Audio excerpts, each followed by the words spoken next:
KNEB breaks away from regular programming for this special sports presentation.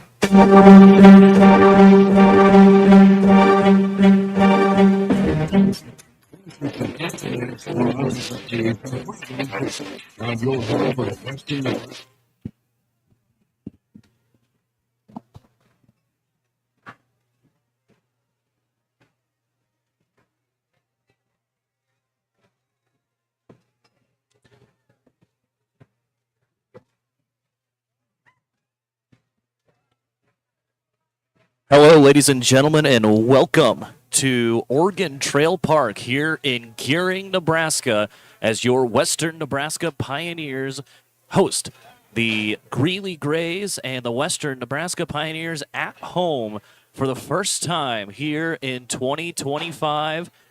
Pioneers got their season started with a 3-game road trip first.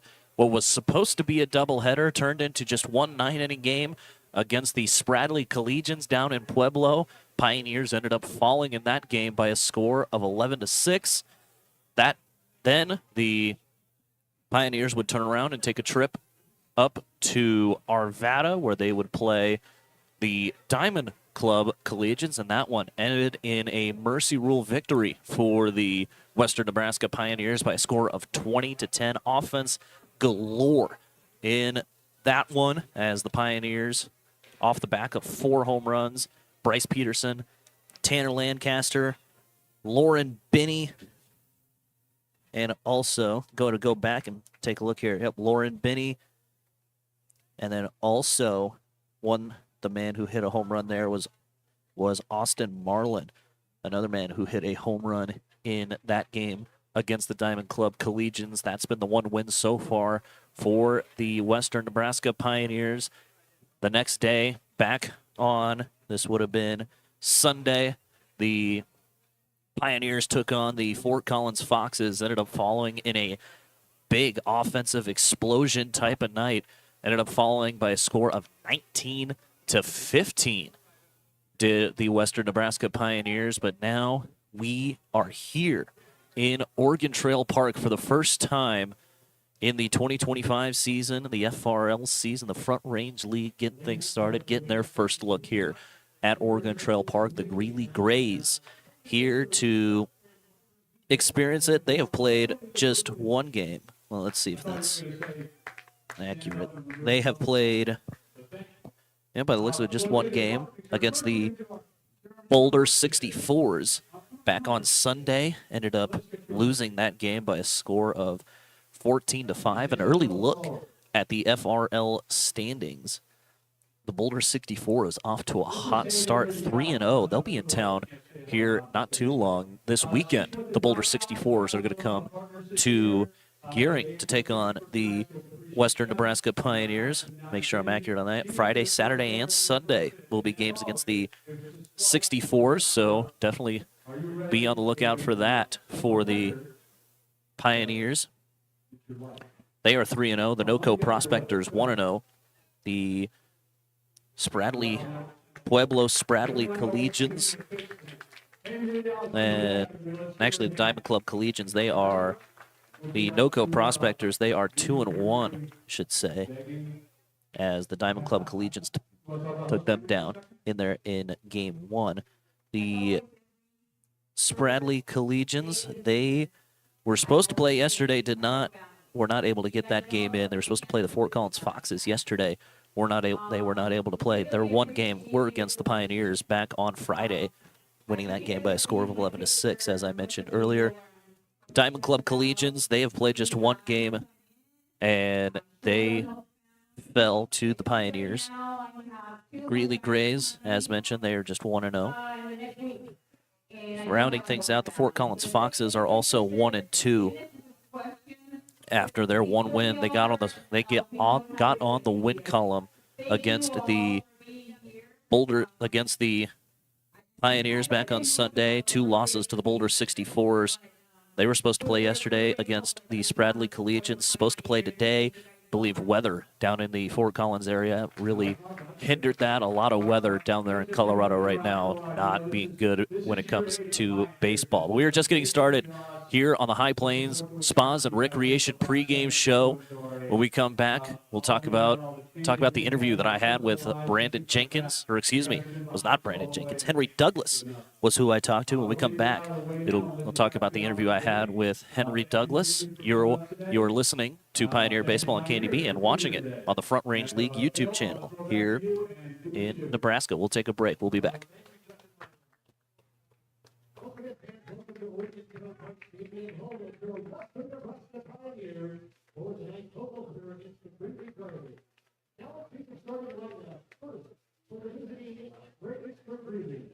In left field, back first. Cole President. At shortstop, back third. Austin Williams. In center field, back third. Number 44, Peter Kovac. First base. Back fourth. Number 23, Zach Wisnopoulos. Second base. From Western Nebraska Community College, back fourth, Peter Pichon.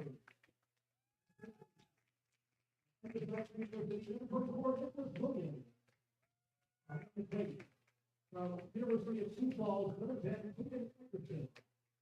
And right field, from Greeley, number 14, Kevin Lee. And the designated hitter from Western Nebraska Community College, number 96, Brandon Strasser. And from the number 13, William Lyman.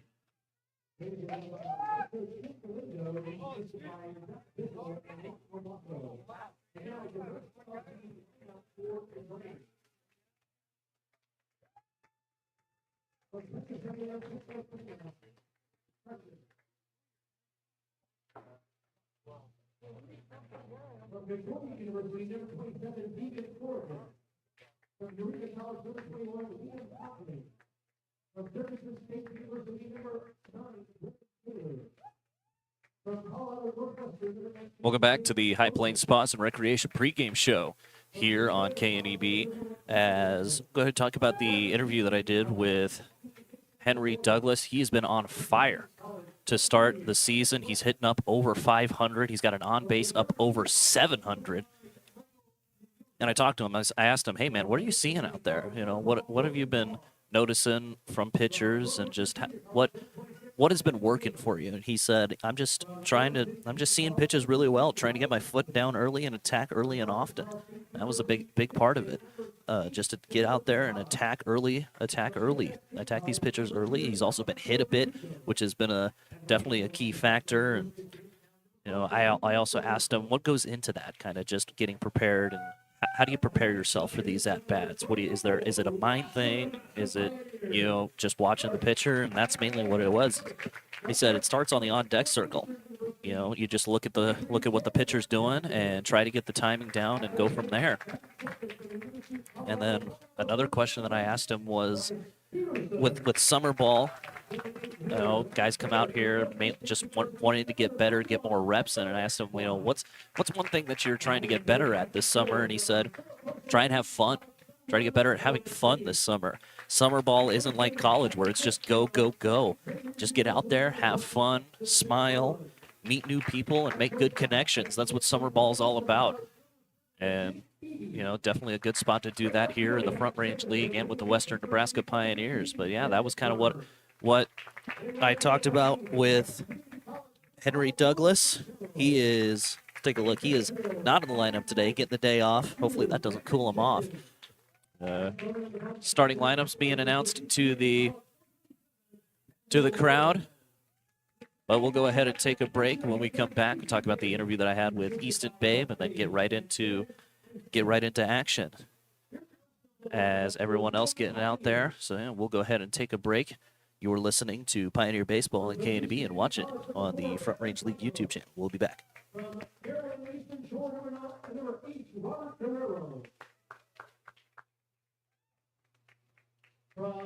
Minnesota State Technical, number 9, Carson Devil. From Western Nebraska Community College, number 10, Cameron Meyer. From Midland University, number 11, Tyson Logan. From Arizona Christian, number 13, Caden Booth. From Maryland Richard Joy, number 14, Carter Shelby. From Midland University, number 17, Henry Douglas. From UC Santa Barbara, number 18, James Goodwin. From Western Nebraska Community College, number 19, William Ferguson. From St. Bonaventure University, number 21, Ashton Pineda. From Harris Junior College, number 22, Austin Norland. From University of California, Bakersfield, number 23, Peter Duretti. From Kentucky University, number 24, Jake Watson. From Kentucky University, number 25, Cooper. From Community College, number 27, Carter Whitehead. From Saratoga Community College, number 25, Nick Russell. From Buena Vista College, number 40, Colton Evans.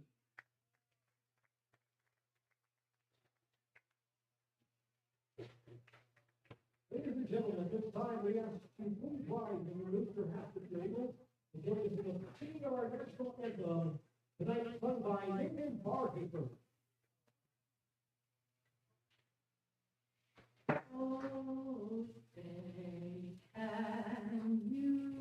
Welcome back to Oregon Trail Park here in Gering, Nebraska. Quick little segment here. Mainly what I talked about with Easton Babe was, what he's seen from these guys, what he's been proud of. The main thing that he's been proud of is the competitiveness that the guys have shown. The main thing that he wants to see these guys get better at is throwing competitive pitches. He thinks that some of these guys aren't doing a good job of in the most respectful way possible. These guys aren't really attacking the zone. He wants to see the crew get better at that for sure. When we come back, we'll have starting lineups and more action coming on here. You're listening to Pioneer Baseball on KNEB and watching it on the Front Range League Network. We'll be back.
Now, fans, let's head down to the field where the teammates bring the first out with our football team.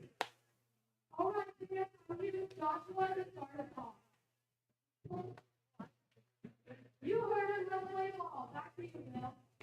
All right, Big John, you heard it. It's the moment you've all been waiting for. It's time for Pioneer Baseball.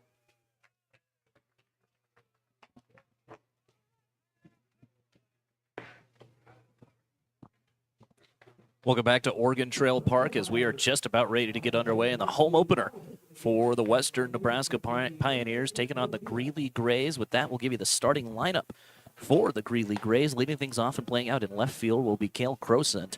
Austin Williams will be in the 2 spot. He's over at short. Batting third and in center field is Peter Torbicki. Over at first base and batting in the cleanup spot is Zach Kostopoulos. In the 5 hole over at second base is Caleb Kachari. Nicholas Williams will be in the 6 hole. He's over at third base. Batting 7th and doing the catching will be Caden Anderson. Batting 8th over in right field is Scott Thompson. And last but not least, doing the DHing and batting 9th is Ren Sato. He will be at the bottom of the order doing the DHing. Man on the mound for your Western Nebraska Pioneers will be none other than Daniel Gomez. He's already made one appearance. He made the appearance on opening day back in Pueblo. One start, he had got a no decision on that start, gave up 3 hits, 2 runs, none of them earned, 5 strikeouts and a walk for Daniel Gomez out of La Guaira. Venezuela. Attends Cochise College down in Arizona. As we are about ready to get underway, Kale Crosent digging into the right-handed batter's box. Gomez gets the sign. First pitch, and we are underway as a fastball right down the middle. It's an 0-1 count, and we are getting started. Baseball here in Gering, Nebraska for the first time in 2025. Gomez readies. He likes to work quick. 0-1 pitch is another fastball right at the knees for a called strike. Your umpires today. Behind the plate is Kyle Higley, and out in the field is going to be Mason Bakia. Gomez looks in. He's up 0-2 quickly. Here it comes. Fastball swing and a miss, and just like that, that's the first out of the inning, and there's one gone here in the top half of inning number 1. With that, we'll give you the defensive alignment for the Western Nebraska Pioneers. They'll look like this. Out in left field is Ben Kern. Playing center is going to be Brandon Jenkins, and right field is Luis Quintero. Over at third base is Bryce Peterson. Jake Eady at shortstop. Tanner Lancaster playing second as the first pitch. Check swing by Austin Williams.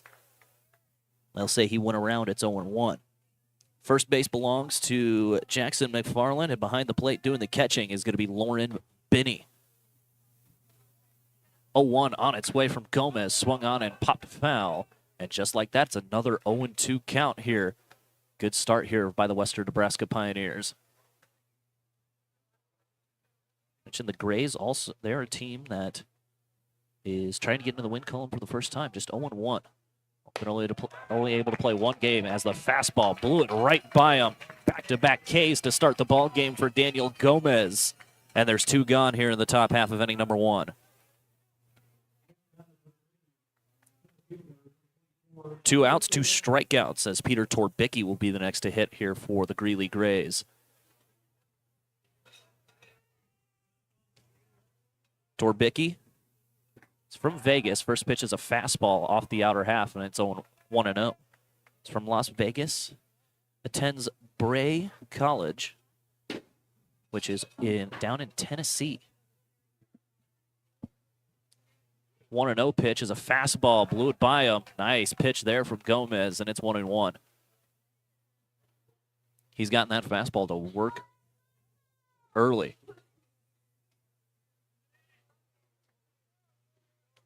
Infield playing him straight up, normal shift. Not really much, no shift at all. As the next pitch, good changeup that time from Gomez. Catches the bottom half of the zone. Ball in 2 strikes now. Is it going to be 3 straight strikeouts? Can Daniel Gomez strike out the side? Let's see. Here's the 1-2. Looked good. Stayed off the edge of the plate. Just barely off the outer half, and it's 2-2. Everyone here in attendance thought that was strike 3. Higley says no. 2-2. 2-2 fastball swung on, hit in the air to left, going in on it is Kern. He will be able to put it away. No, he's not. He was not able to catch it. Home plate umpire said safe. No, it hit the ground first. No, the Pioneers are not coming up to bat quite yet, as that just barely touched the field, apparently. Thought maybe Kern was able to get there. Tough play out there as it was just tailing on him. Unfortunate there for Kern. So Torbicki on first here with 2 gone. As Zach Kostopoulos will be the first to hit. First pitch slider that time from Gomez. Waved through and missed, and it's 0-1. So 2 gone here in the top half of inning number 1. Can he leave him stranded? Fastball swung on, hit in the air, right center. Going back is Lancaster, but this looks like it's going to be Quintero's ball, and he'll put it away. That's the 3rd out of the inning, caught by Luis Quintero, and we'll go ahead and take a break. We're through the top half of inning number 1. Grays leave 1. You're listening to Pios Baseball on KNEB and watching it on the Front Range League Network.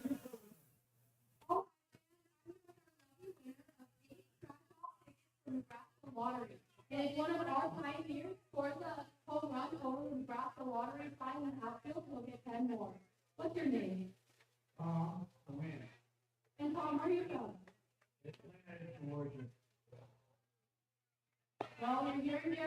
So we're glad to have you, and thanks for coming out tonight. So drink your ticket and enjoy the game.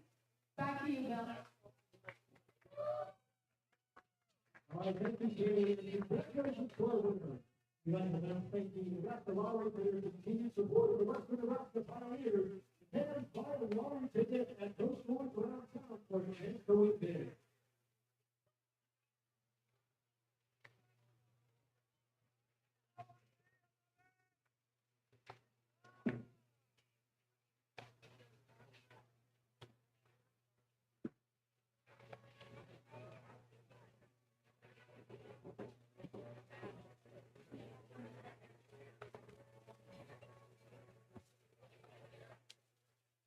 Welcome back to Oregon Trail Park, bottom half of inning number 1.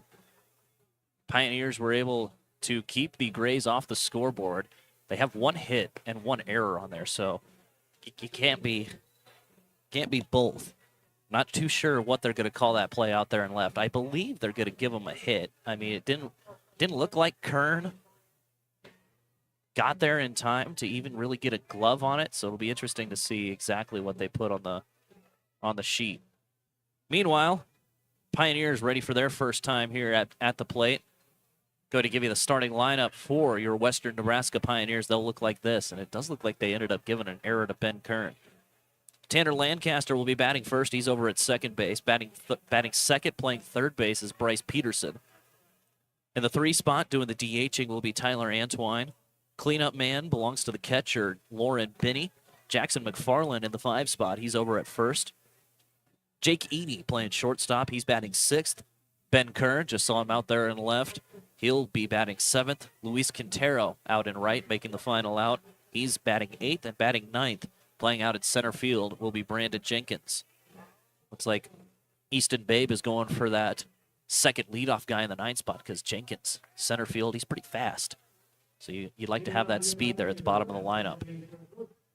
First to hit here, Tanner Lancaster digging in. Man on the mound for getting the start for the Greeley Grays will be none other than Lincoln Lyons as he gets ready here. He's from right there in Greeley, Colorado, and attends Occidental College in California. As Lancaster's first pitch swinging, he'll pop it up towards the left side of the infield. Coming over is Williams. He'll put it away. That's Austin Williams making the catch. 1 pitch, 1 out. Tough break there for the Pios. With that, we'll give you the defensive alignment for the Greeley Grays. They'll look like this. Out in left field is Cale Crosent. Manning center field will be Peter Torbicki. Out in right field is going to be Scott Thompson.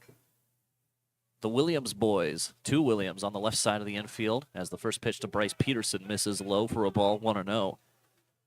Manning third base is Nicholas Williams, and Austin Williams is getting shortstop. Second base will belong to Caleb Kachari.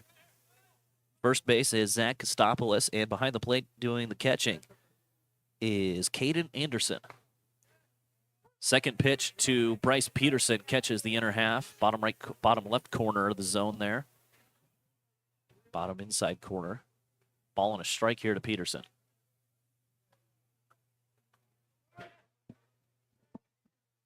Lions readies. 1-1. Tried to get Peterson to chase on the slider.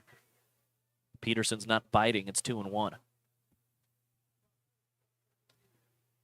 Peterson leads the team in home runs. He's the only guy with double digits. He hit a home run against the Diamond Club Collegians and then did it again the next day against the Fort Collins Foxes. He's ahead in the count here. 2-1 pitch is a fastball that misses low. 3-1 now. Hitters count all the way for the bright Colorado native.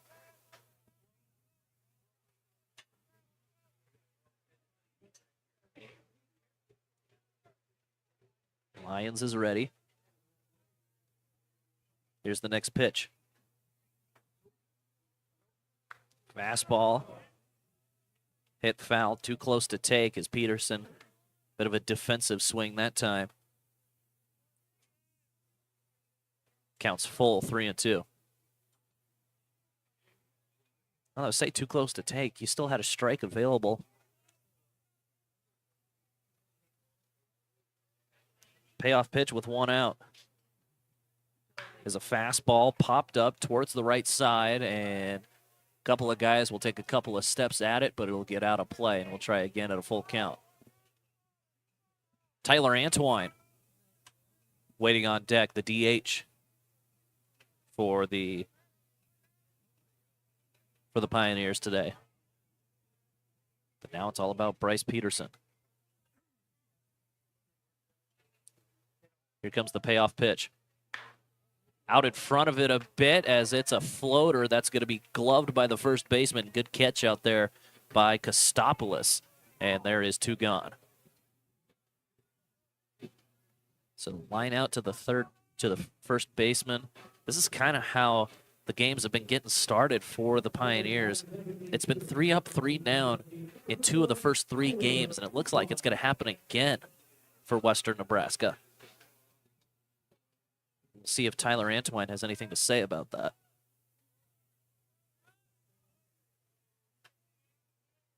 First pitch on its way from Lions is a fastball. Stayed low. 1-0.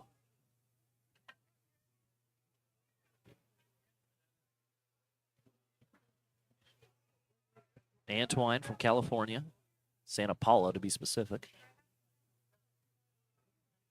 As the 1-0 is another slider that stays outside, 2-0. He's been swinging it a bit to start the season. He's been in good spots.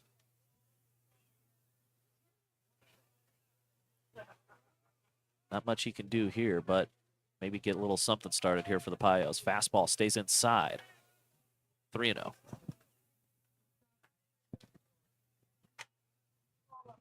Playing 30, as they say. 3 balls, no strikes. So you're 2 outs in the first inning. You gotta wonder, is this a swing away or a take all the way type of count, type of situation? It's a take all the way count, and it works as it's a fastball that misses inside for a ball. First base runner for the Pioneers, as Antwine will make his way over to first, and that'll open things up here for the catcher, Lauren Binney.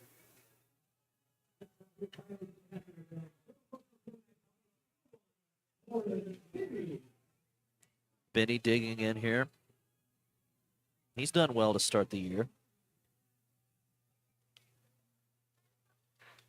He's appeared in just 1 game, as the first pitch to him catches the zone for a strike. He's played just 1 game where he had 2 hits. He's got a .500 average, a .750 on base, and a home run. Hit a 2-run shot in that game against the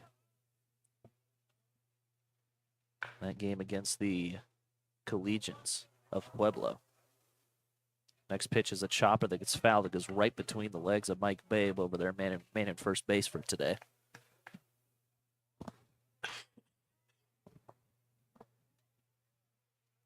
Binney quickly down 0-2 here in the bottom half of inning number 1. First 2 guys went down easily. Tyler Antwine put up a bit of a fight and was rewarded with first base because of it. Runner breaks, and Binney swings and misses, and that'll end the inning.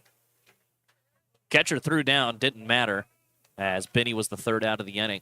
We'll go ahead and take a break. You're listening to Pioneer Baseball on KNEB and watching it on the Front Range League Network. We'll be back.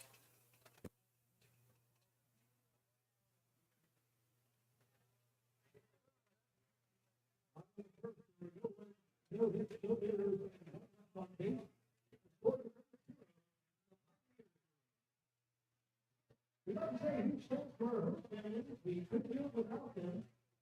We get a round of applause from all of them.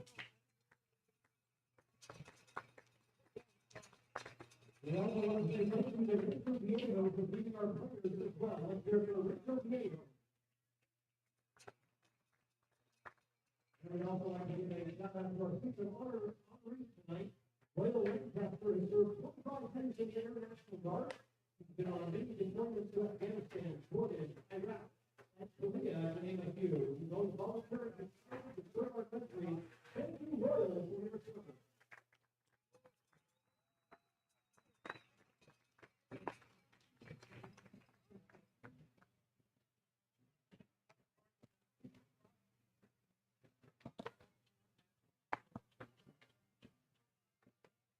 5, 6, and 7 guys due up here for Greeley as we're in the top half of inning number 2. Caleb Kachari will be the one to get things started here for Greeley as he digs into the left-handed batter's box. He's from Evans, Colorado. Plays not too far from here at Western Nebraska Community College. Go Cougars. Daniel Gomez ready for his second inning of work as the first pitch is a fastball that misses high, and it's 1-0. Gomez looking to keep the momentum that he had earlier as just 4 guys came to the plate, back-to-back strikeouts to start the ball game for Daniel. Next pitch is a fastball that misses outside. As mentioned, at the top of the first, wasn't sure if the ball out in left field was going to be considered an error on Ben Kern or if they were going to give Peter Torbicki a base hit as the slider floats in there for a strike. 2-1 now. Kachari still ahead here, but Gomez could jump ahead after this pitch. They ended up giving the error to Ben Kern. So still no hits for Greeley and no hits for the Pioneers. The fastball swung on and popped back foul, and Gomez jumps ahead on the count here. It's 2-2.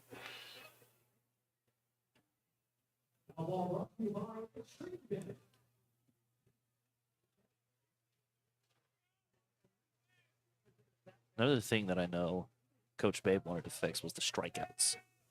Batting-wise, as the next pitch is a fastball that gets Evans looking, or excuse me, Kachari gets Kachari looking as whatever he was looking for, it wasn't that, as the fastball completely froze him, and there is out number 1.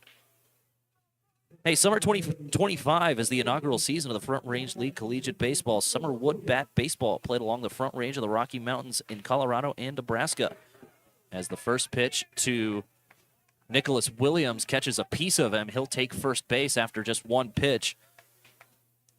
So man on first with 1 out here in the top half of inning number 2.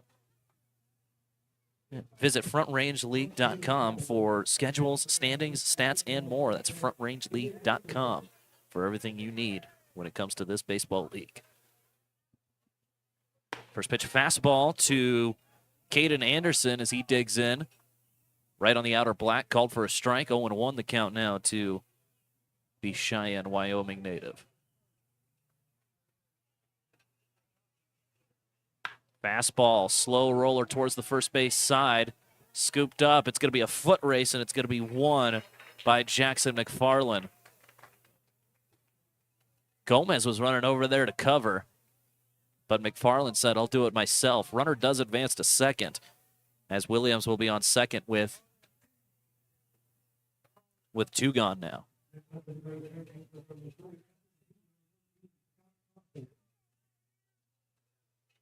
So, yeah, Anderson, 3 unassisted there on Caden Anderson. Chance to end the inning here for Gomez as Scott Thompson comes to the plate. First pitch fastball, catches the inner black, and it's 0-1. I don't think Thompson agreed with that one too much. Greeley, over 2/3 of them on this roster are from Colorado. There's 8 of them, including Thompson, who's from right there in Greeley, as the fastball tapped foul right in front of the catcher. 2 strikes now to the Gray's right fielder.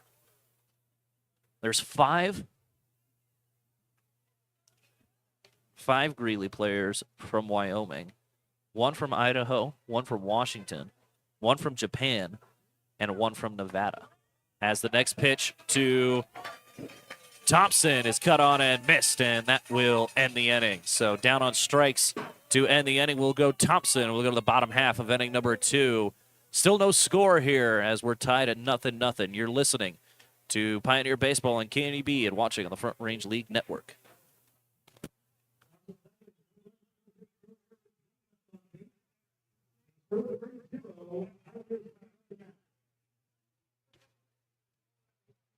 All right, man, it's time for our Robert Stephens. He made 3 pizza for no pizza. Hear it.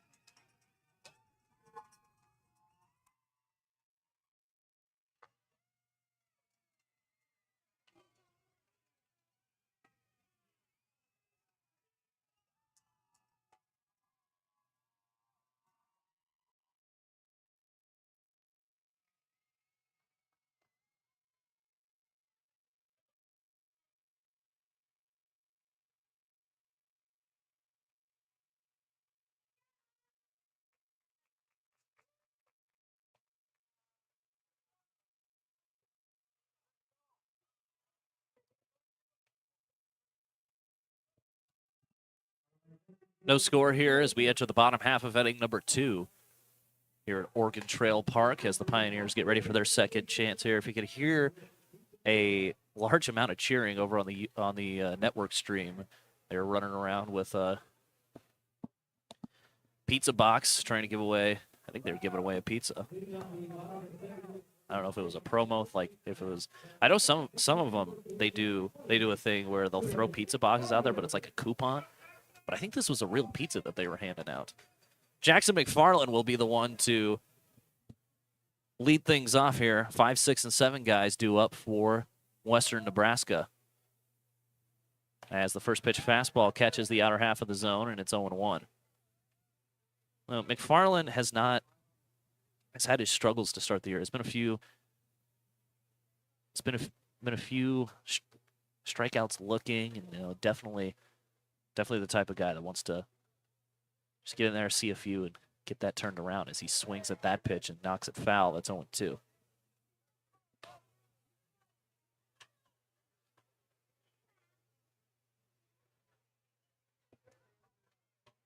No balls, 2 strikes here. McFarland from Terre Haute, Indiana. Attends St. Xavier University. Here comes the 0-2 to McFarland. It's a fastball that stays low, can't get him to chase, and it's 1-2.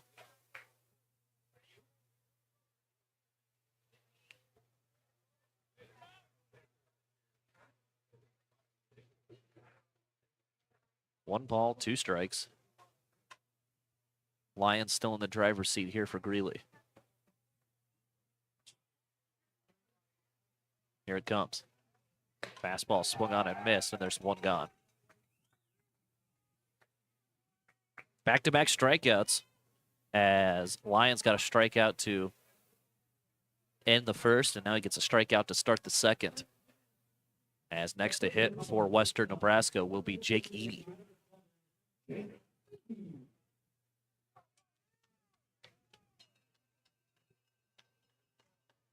Eady, he's played in 2 games so far this year. He's hitting .500 with a .625 on base. I know it's early, but man, imagine if he could keep that going. Swing and a miss, and it's 0-1. He's got no home runs, no RBIs, as his hits have been have been singles.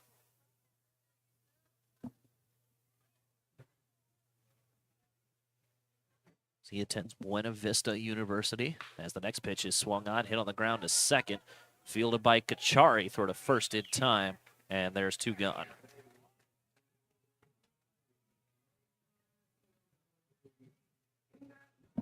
So 2 guys down quickly here for the Pioneers, as next to the plate will come Ben Kern.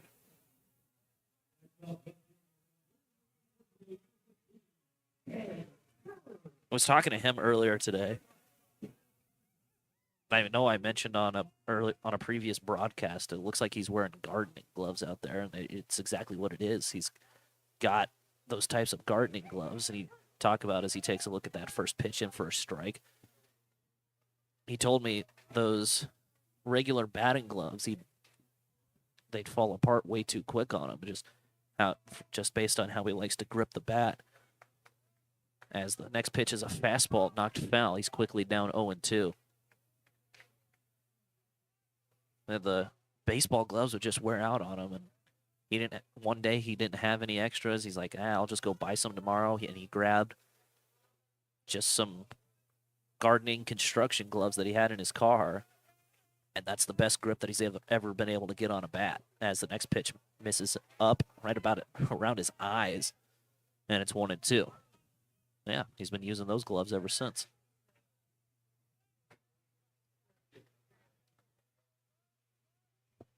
Down in a hole here, ball in 2 strikes, 2 outs here at bottom half of inning number 2. Still nothing on the scoreboard for either side.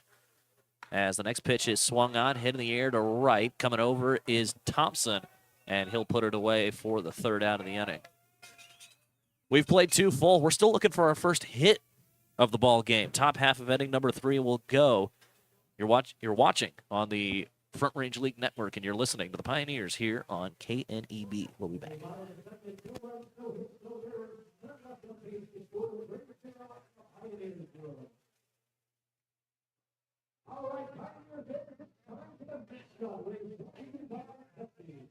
All right,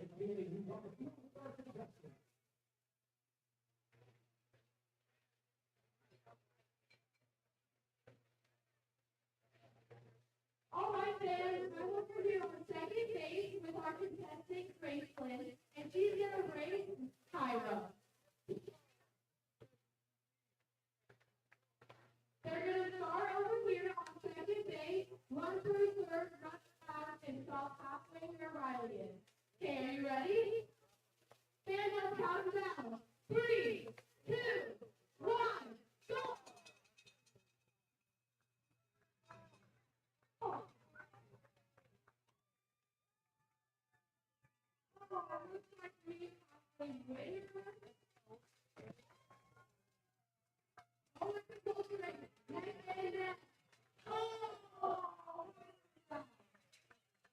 Welcome back to Oregon Trail Park. Top half of inning number 3 ready to get underway. Still nothing on the scoreboard going on in terms of hits or runs. 9, 1, and 2 hitters due up here for Western Nebraska. Or excuse me, for Greeley. Got ahead of myself. Ken Sato will dig in. He's the DH from Yokohama, Japan. Plays ball here at Western Nebraska for the community colleges. He's first pitch swinging. This one on the ground to Edie. He'll scoop it. Throw it is over to first. Takes McFarland off the bag, but it took him towards the runner Sato. And McFarland's able to tag him out for the first out of the inning. Lucky break there for the Pioneers. Score that a regular 6-3 as the lineup flipped now for the second time to the plate now. Cole Grosent come to the plate. Off-speed pitch stays high. Grosent struck out swinging to start the ball game for the Rays.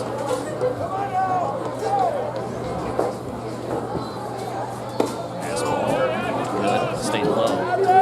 2-0. Grosent from right there in Greeley. 2 guys up for Greeley. Since the University of Jamestown, North Dakota. Fastball got that cut.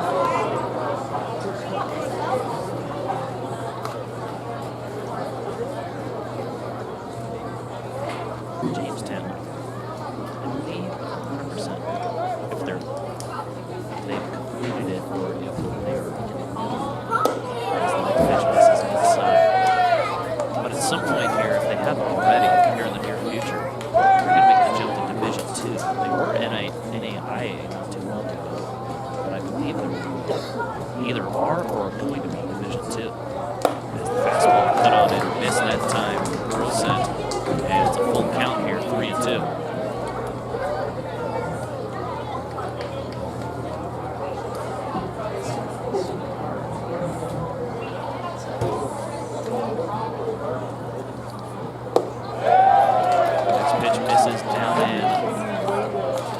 Down and in for a ball, and that will be another base runner here for the Rays. They've been able to get one base runner in each inning.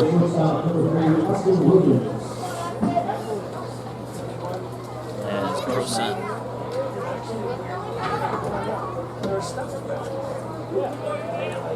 take a trip over the first with 1 gone. Next to hit will be Austin Williams as the first pitch to him misses up and away.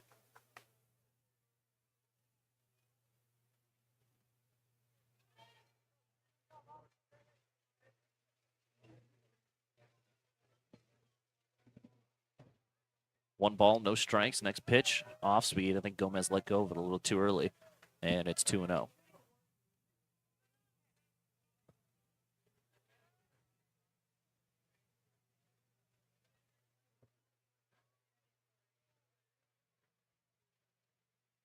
Fastball misses inside, and that's 3-0 now.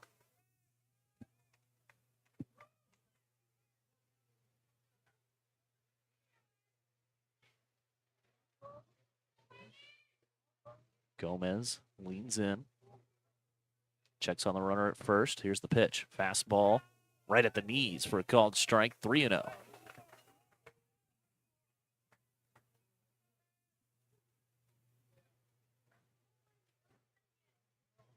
3 balls, 1 strike.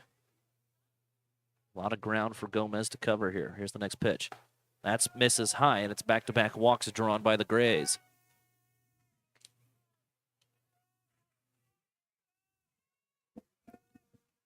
Next to hit here for the Grays after these back-to-back walks will be Peter Torbicki. As Lauren Benny pops out of the crouch, he'll come over and talk to Daniel Gomez. Kind of just a bit of a reset. Also talk some strategy, how they want to approach things here with 2 guys on. 3rd guy in the order. Here's where the power comes.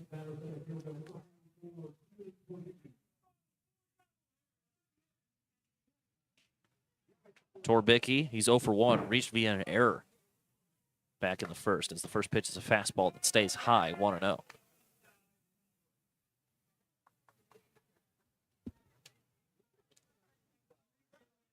We're through 2 full. We're still waiting on our first hit of the ball game. 1-0. Catches the bottom of the corner. Ball and a strike now here to the Grays center fielder.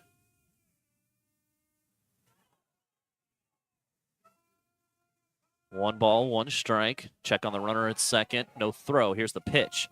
Bounces to the plate, and it's 2-1. Hitters count back here for Torbicki.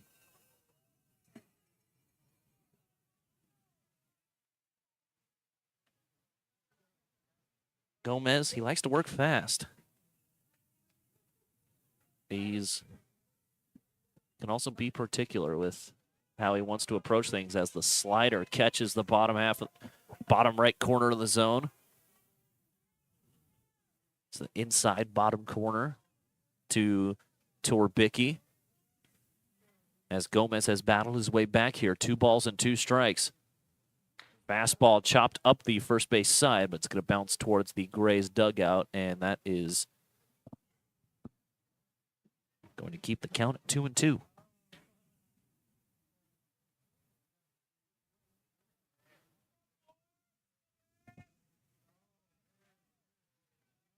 Two balls, 2 strikes. Next pitch bounces between the legs of Benny, as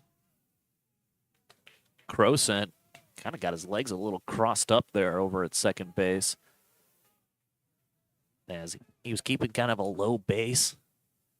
And then as that ball went right between the legs of Benny, it didn't go far away from Benny. Definitely not far enough even for the fastest type of guys to try to advance on that, but he kind of fell over. Kind of wasn't sure whether or not he should try it or not. Fastball swung on, hit towards McFarland, sticks his glove out but can't quite get there. That's going to get into right for a base hit. They're going to hold Crosent over at third.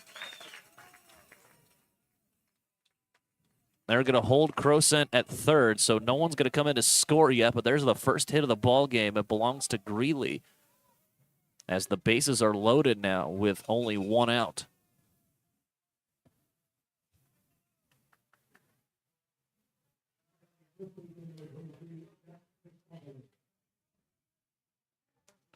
So three straight base runners here for Greeley, as next to the plate will be Zach Kostopoulos.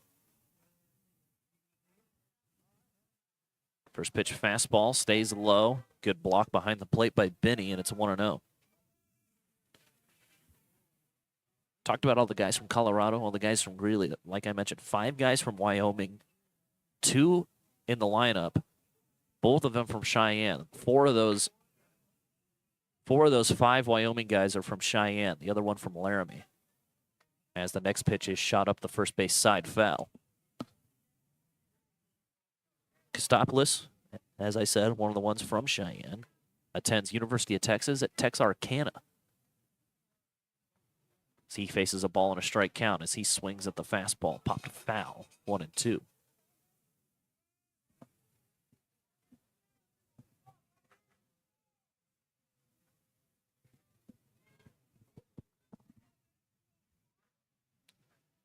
Still in the top of the third, no score, but a lot of base runners here for the Grays, as this pitch is popped up down the right field line, but it's going to get out of play, foul.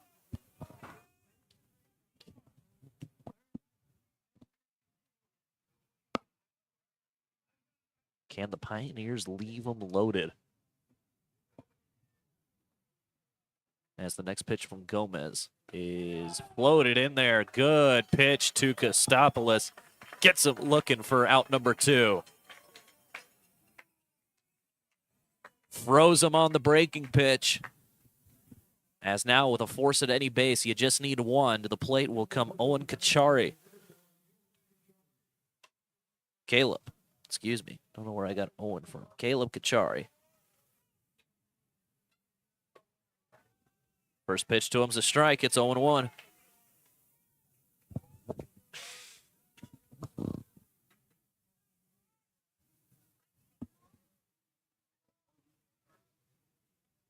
Trying to get a look at what he sees here.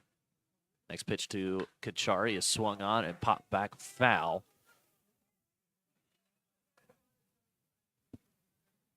No balls and 2 strikes. This would be huge if Gomez can get out of the inning here with only 1 hit and no runs allowed.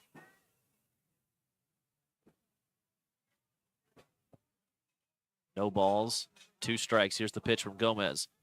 Stayed outside, 1-2.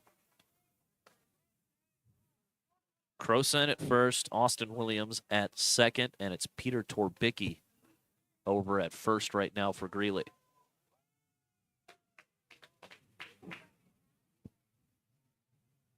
Trying to keep the 0 on the scoreboard. The 1-2 swung on, hit back up the middle. It's going to get right by Edie. That's going to score 1, maybe 2. Runner rounding third on his way to the plate. He will slide in without a throw, and it's going to be an RBI single for Caleb Kachari. And Greeley has broken the game open. It's now 2-0 in favor of the Grays.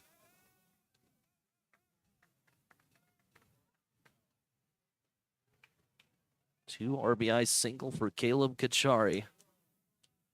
As now it's runners on first and second. As Nicholas Williams will be the next to hit as a big swing and miss at that one, and it's 0-1. Williams was hit by a pitch back in the second. Was left stranded at second. Next pitch, another breaker. Tried to get it on the back door. Couldn't quite get it. 1-1.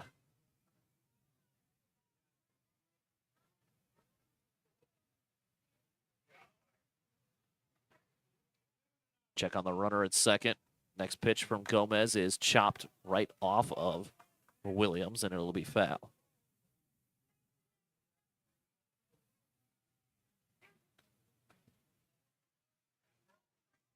Nicholas Williams is from Brighton, Colorado, and is undecided on his college at the current moment.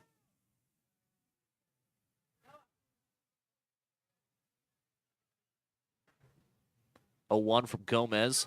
Looks like it caught the black, and it did. And actually, that was the 0-2 pitch.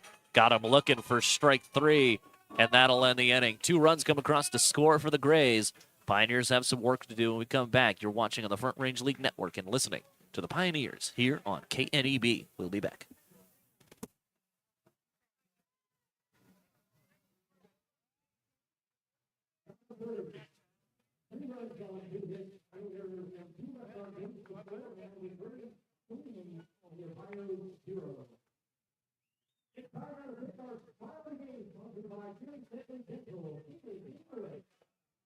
All right, fans, let's see those swirling lights. We got one smile, no one else. Oh, we got another. Let's see it. Oh, we got a good one over here. What's your name, bud? We have a winner. 100 over here is going home with a bag from Gering Family Dental. Back to you, Bill. Thank you to Gering Family Dental for sponsoring the final game. And congratulations to our winner. Sheriff Mrs. Gering Family Dental at 279 3rd Street for all of your dental needs. And fans, picture tell you what kind of lights their career is looking at that gate. Bottom half of inning number 3, ready to get underway. The Greeley Grays got onto the board in the top of the third. Score should be 2-0. As it was a 2 RBI double from Caleb Kachari. 2 RBI single, I should say, from Kachari. As the Pioneers will have the 8, 9, and 1 guys due up here as Luis Quintero will be the first to hit.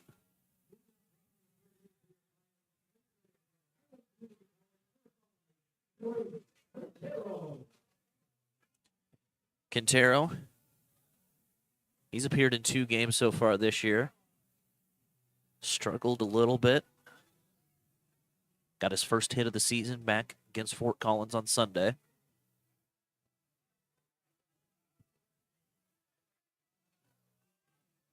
As it'll be 8, 9, and 1 due up here for Western Nebraska. Quintero digs in. Lincoln Lyons there for work, getting ready for his 3rd inning of work. First pitch to Quintero is swung on and hit a ton. High and deep left center. Going back on is the left fielder. He looks up, and it is going to get down right there along the wall. Rounding second is Quintero, and that's where he's going to stop.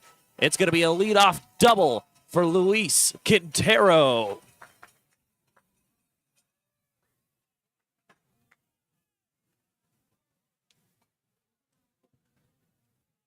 Got to feel good for the man they call Queso. As I mentioned, he only had 1 hit going into that.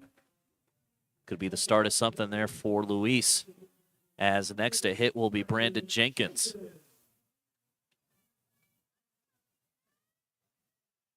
Jenkins out of Henderson, Nevada. Plays for Buena Vista University.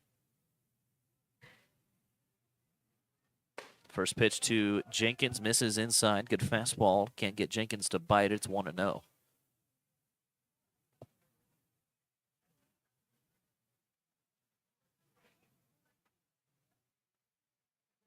Check on the runner at second as the second baseman is basically standing on the bag. They're expecting Quintero to be a speedster as a big swing and miss that time from Jenkins puts a strike on the board. It's 1-1.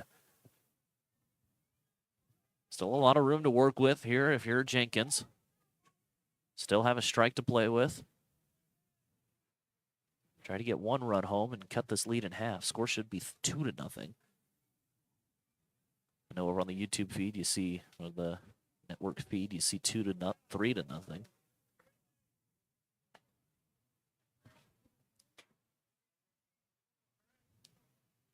Next pitch to Jenkins misses. He's ahead in the count now. 2 balls and 2 strikes.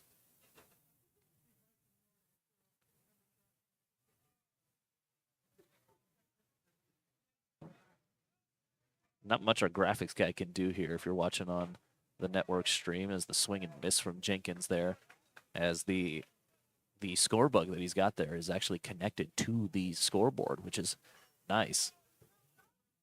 But he can't go in and manually change it when someone hits a wrong button.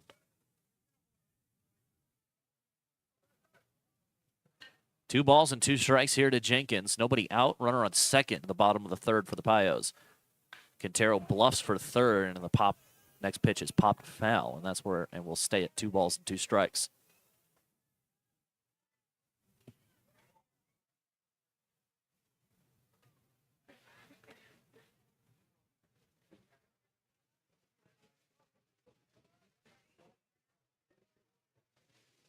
Check on the runner at second again. Jenkins stays ready. Next pitch, chopped foul. As Quintero tried for 3rd.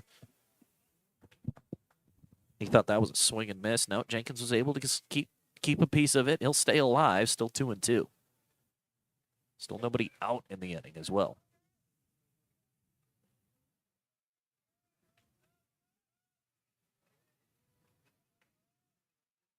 Lions getting a good look at Quintero. 2-2. Swing and a miss, and Jenkins is down on strikes.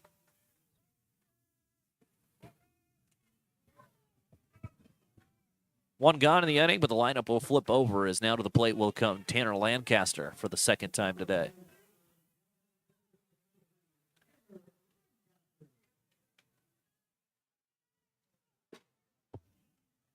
Lancaster got the Pioneers started off with a pop out to the shortstop.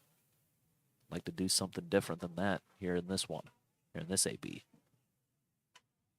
He looks to square, couldn't pull it back in time. Quintero slips, throw down to second. Quintero running for third. Ball's going to get away. Quintero slid off the bag. It's going to go out of play, and Quintero's going to be awarded home. What a strange set of circumstances there. It looked like, I think Quintero was going to be safe no matter what, as the throw went down to second when he was halfway between second and third. As the throw was coming to second, Quintero started for third.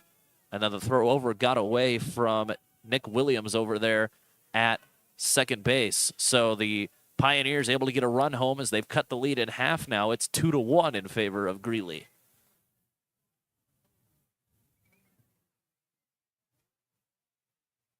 No balls and a strike here on Tanner Lancaster as he swings at the next pitch, swings right through it, and it's 0-2. Lancaster playing second today. He was playing left field earlier. He's played left field. Played that in that game where he hit the grand slam against the Diamond Club Collegians. And I asked him about that, and they said, are you normally an infielder or an outfielder? As he takes a look at the next pitch, stays off the plate, and it's 1-2. I asked him, are you normally an infielder or an outfielder? And he said, well, in high school I played second and short mainly, but told me his college coaches told him you're way too fast to play the infield, and they moved him to the corner outfield spots.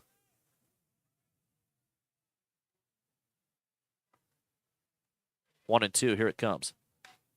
Popped it back foul towards the Grays dugout. 1-2 still.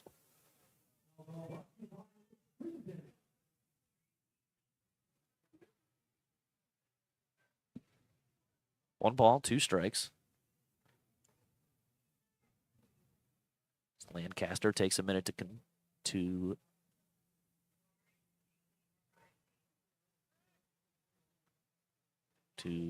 control himself here. Compose himself is the word I was looking for, as he fists one towards shallow center. Coming in is Chari. So he'll put it away for the out, and there's 2 gone.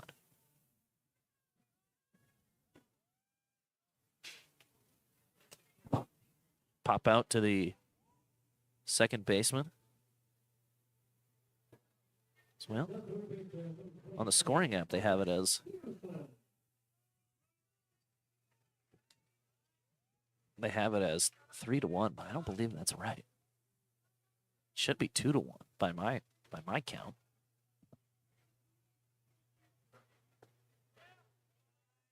First pitch to Bryce Peterson. Misses for a ball. It's 1-0.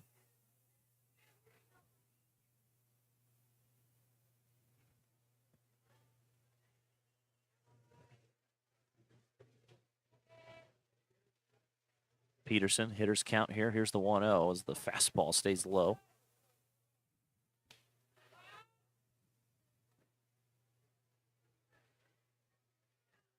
Two balls and no strikes here.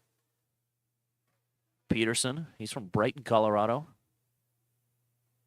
Plays down at Colorado Springs for the Mountain Lions, D2 in the Rocky Mountain Athletic Conference, the RMAC.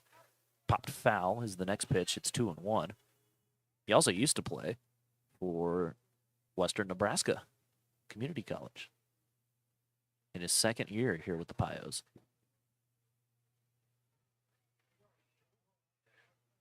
Two balls and a strike. Here's the next pitch to Peterson. As he swings and pops one towards the right side. That'll get back and it will get foul.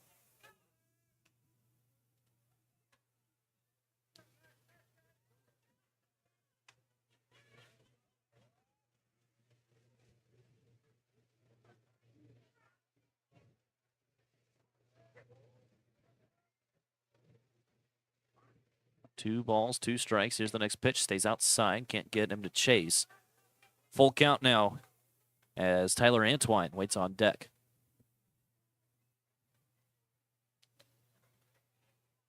A little more information about Colorado Springs. Don't have much more information.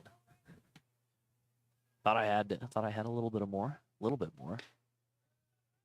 Next pitch to Peterson's a slider pitch that stays outside for a ball, and that's ball 4.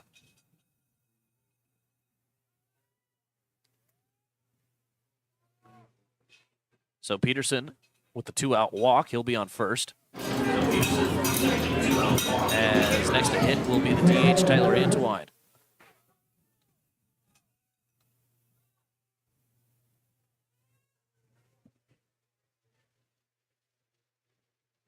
First pitch to Antwine. Peterson breaks for second. Pitches a called strike. The throw will not be in time. It was also slightly off target, as the first slide by Peterson is enough to get a stolen base for him.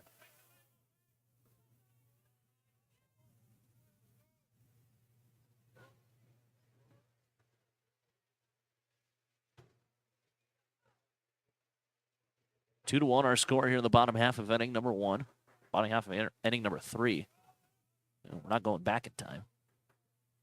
Here's the 1-0. Misses. Should be 1-1, should it not? It's 1-1, yeah.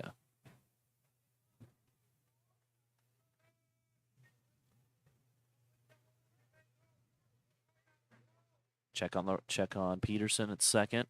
No one playing him closely like they were playing Quintero close. As the fastball chopped up the third base line, looked like it barely get foul. It'll just barely get foul, and it's 1-2.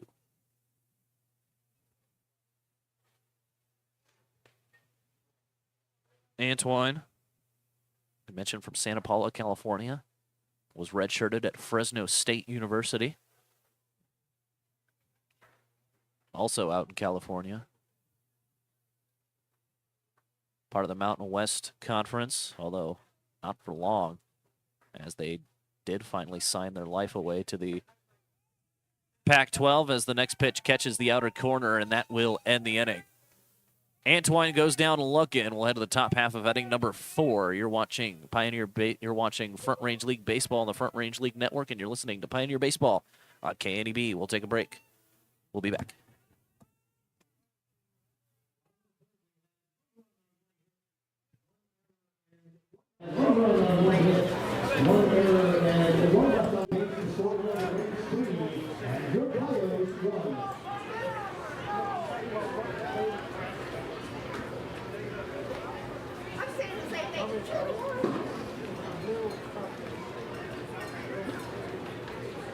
All right, Pioneers fans, it's time now for the Taco Talk, sponsored by Company Oil. Give your attention down the field by first base. Greeley has our contestants. All right, fans, I'm here with and they're participating in our very first taco toss. So they're going to stand over here with me. They're going to toss 3 tacos in those hula hoops over there, and whoever has the most tacos in the hoop wins. Are you ready? Go! Oh no. Okay, one more time. Get a taco. Try again. Go closer. Oh, so close. Try again. Try again. Top half of inning number 4 ready to get underway here at Oregon Trail Park. 2-1 our score, as the Grays looking to add on to it. As it will be the 6, 7, 8 guys. 6, 7, 8 guys due up here for the Greeley Grays. I think we're getting the score confusion figured out here. Actually, it's the bottom third of the order. 7, 8, and 9 due up. As Caden Anderson will be up to hit. He grounded out to the third baseman his last time up. As Anderson first pitch swinging, it's popped up behind home plate. It'll get back into the crowd, and it's 0-1. Anderson, the other one in the starting lineup from Cheyenne, Wyoming, with 2 guys from Cheyenne in the lineup. He attends Sioux Falls College.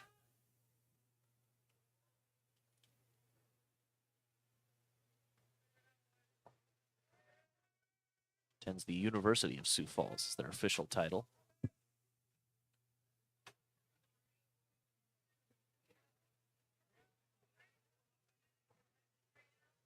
Ball on a strike now here to him. As the fastball catches the outer part of the plate. Good pitch there by Daniel Gomez out there for his fourth inning of work, and it's 1-2.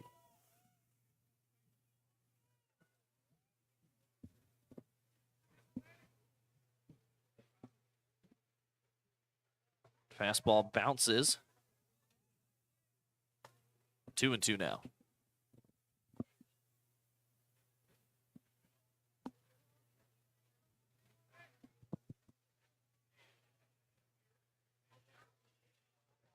Gomez looking in here. Infield played like a normal infield. No shift. No one playing in. No one playing back. As the next pitch misses for a ball. Full count now for Caden Anderson.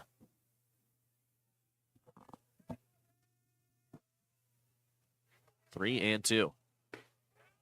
Got him looking. Strike three called. That is now the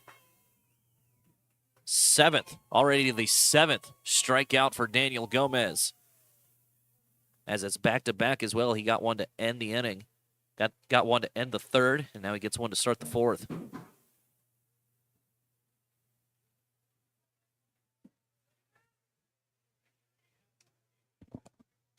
Next to hit for the Grays will be Scott Thompson as the first pitch is in there for a strike.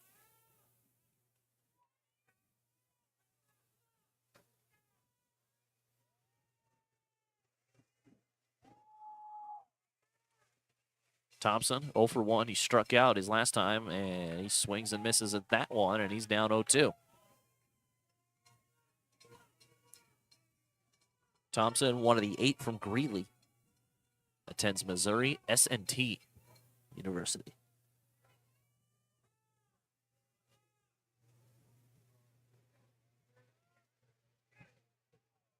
Here's the 0-2 from Gomez. Outside to 1-2. Can't get him to chase. Good waist pitch. That time from Gomez. He's still ahead here.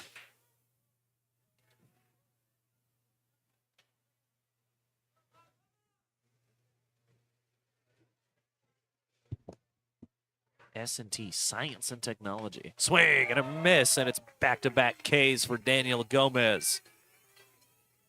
8 already here through 3 2/3 for the La Guaira, Venezuela native.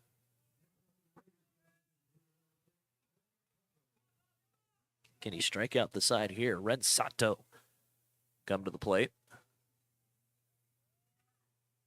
He grounded out to begin the third. First pitch to him looks good, is good. It's on the outer black for a strike. It's 0-1.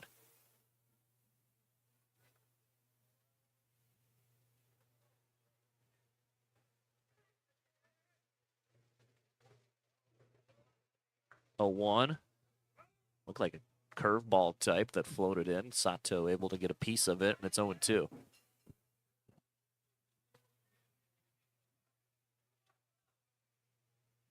Glad to have him along here on KNDB, also the Front Range League Network, wherever you're watching or listening from. Glad you're here. 1-2.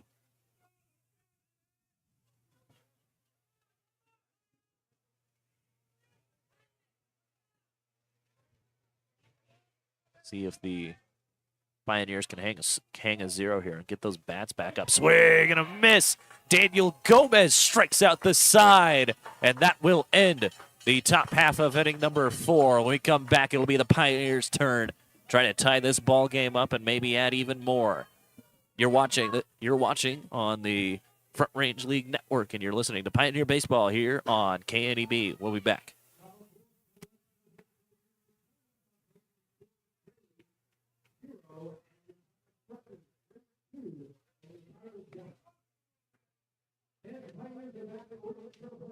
Tomorrow, Lake Building at 11 o'clock. And also on the home series, this weekend against Postgame 64. This was the first one. Week 7 at 6:30 and Tuesday at 1:30. I can't wait to see you here again in Pregame for the September meeting.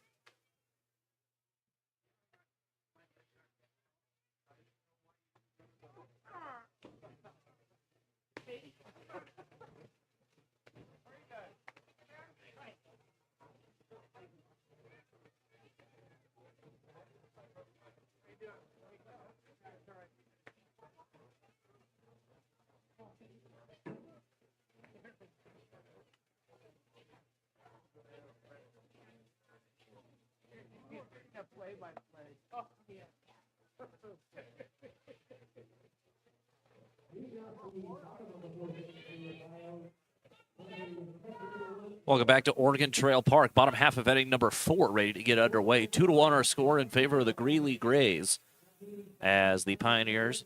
Both teams kind of slow out of the gates as neither of them got a hit until the 3rd inning.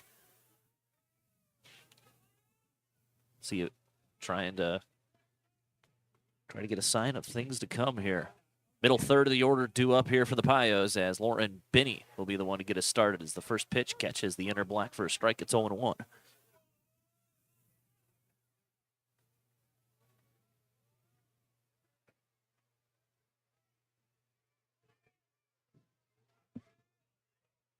Oh, and 1. Here's the next pitch to Binney. Fastball swung on and popped foul. He's quickly down 0-2. Binney, 0 for 1, struck out to end the first his last time up.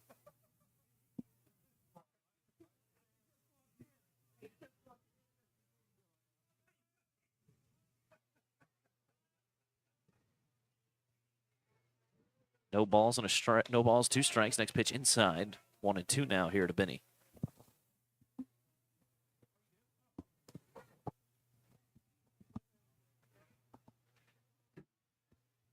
One ball, 2 strikes.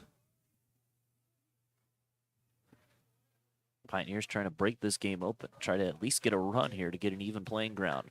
Binney taps one up the first base side, and that'll be over to the Greeley Grays manager for a foul. We'll stay at 1-2. The Grays have their team motto printed on their roster here, as handed out roster to all the people up here, myself, and then the PA guy Bill. As the next pitch bounces 2-2. Their motto is the Grays' mission can be broken down into 3 goals. 1, to teach these young men how to play the game of baseball the right way, respecting the game. 2, to be a positive impact on them as young men. And 3, to do all of this with class. That's the motto of the Grays.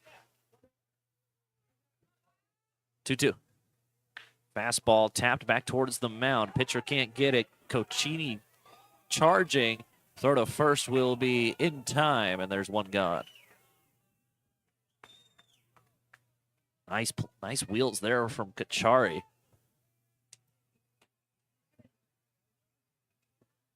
As there's one gone here in the bottom half of inning number 4.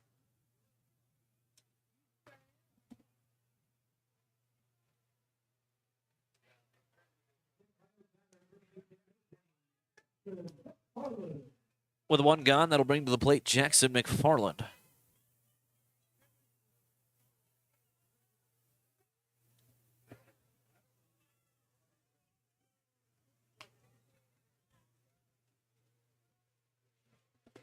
First pitch to McFarland misses low for a ball, 1-0. He struck out swinging to begin the 2nd inning. Tried to get a change of fortune there.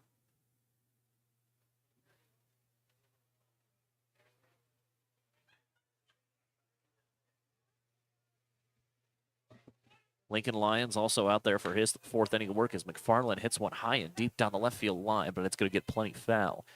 And it's 0-2 now. Umpire signaling to the Pioneers dugout. He's only got 3 baseballs left in his pocket.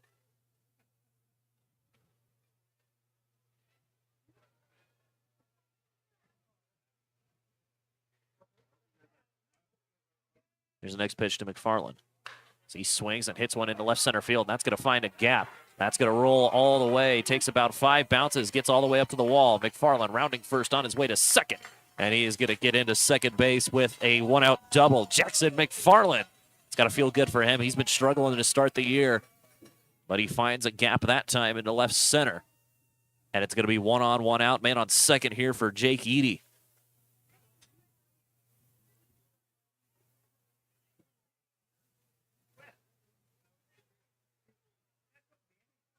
The Pioneers only have 2 hits, both of them being of the extra base variety.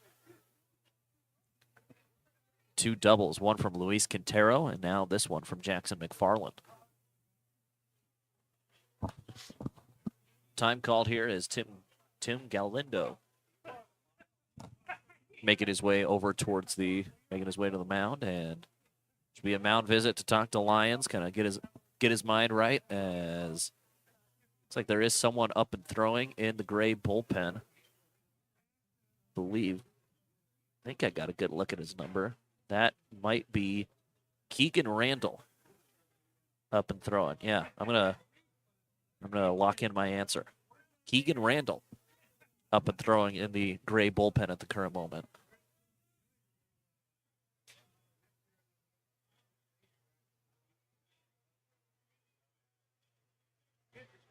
First pitch, swing and a miss to Jake Eady.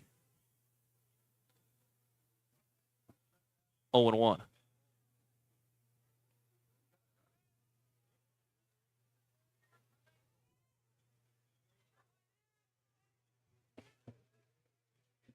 No balls and a strike here to Eady. Grounded out to second base in his first AB.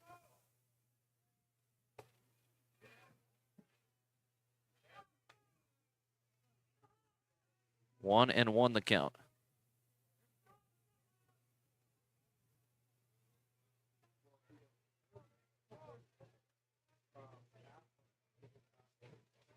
One ball, one strike here. Check on the runner at second. That's McFarland. They're playing McFarland pretty close too, as Eady hits one on the ground to short. Williams has it, throw across his body. That's not going to be in time. Good speed that time from Jake Eady. And it's going to be runners on the corners here with only one away for the Western Nebraska Pioneers. Back-to-back base knocks for Western Nebraska, as that'll bring up Ben Kern to the plate.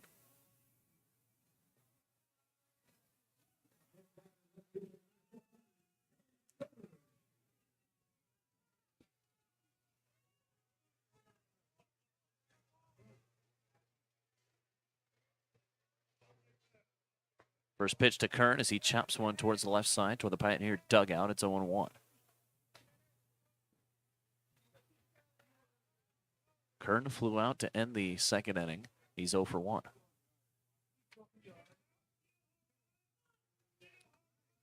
Kern from Baldwin, Missouri, attends William Woods University. Next pitch, a little late on that swing. Tapped foul.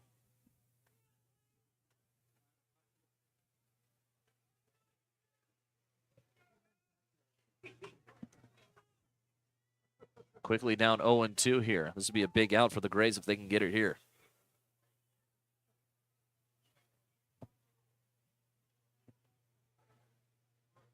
Oh, 2 misses low, and it's 1-2 now. Now, if you're Kern, it's all about battling back here, trying to get something back. After being down 0-2, the at-bat's not over. Can't lay it down here.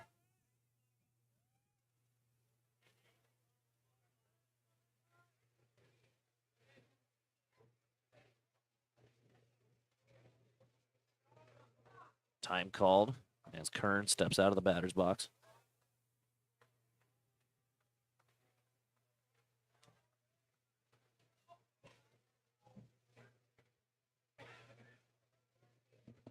Next pitch to Kern. Runner breaks for first. They're going to hold it, as they're not even going to let Eady.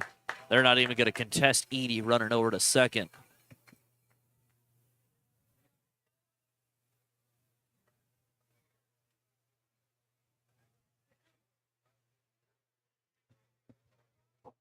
Counts at 2-2 here for the Pioneers shortstop. Pioneers left fielder, excuse me. Second and third here with only one out. Here's the next pitch. Pitch. Got him looking for a called third strike. Caught the outer black, and there's 2 gone.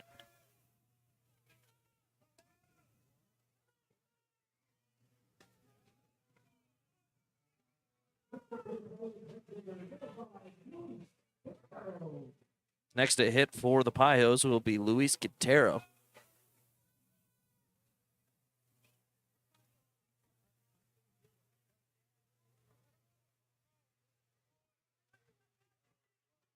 As he's the one that got the hitting started. He led off the third inning with a double. Pioneers would love another one of those, as the first pitch is in there for a strike, and it's 0-1.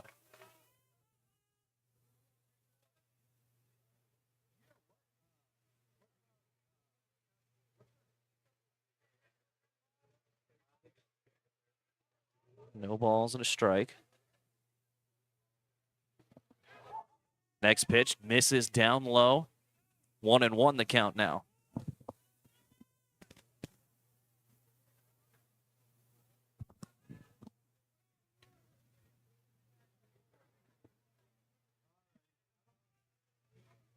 One ball, 2 strikes here.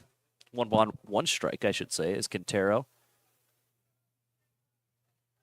Got to get at least 1 here if you're the Pioneers, especially if you get this opportunity with 1 out. As Quintero swings and pops 1 foul. Back towards the screen. Now he's down to his last strike here. It's 1-2.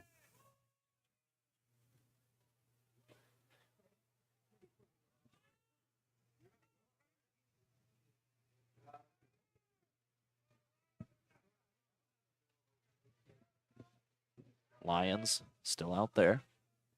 Gets the sign. Check on the man over at second.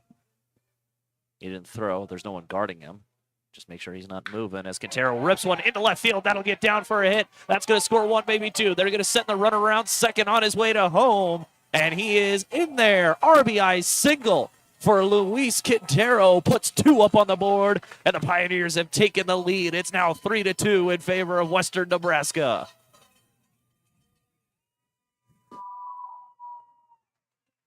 Luis Quintero have a night, 2 for 2. He's already halfway to a cycle. Double on a single for him tonight. As with a man on first and 2 gone, here comes Brandon Jenkins.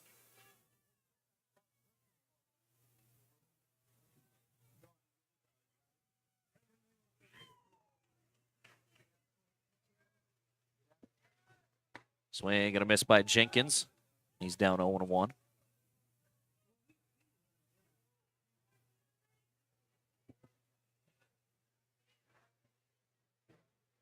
He struck out swinging in the 3rd.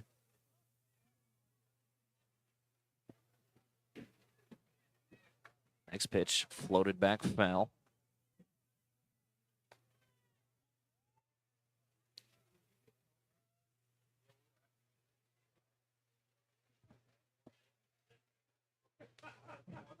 Quickly down 0-2. Some information on Buena Vista. They're known as the Beavers, located in Storm Lake, Iowa. As check on Quintero over at first, he's able to scramble back safely. They're in Division III, part of the American Rivers Conference, along with Brandon Jenkins. Jake Eady is also an attendee of that college.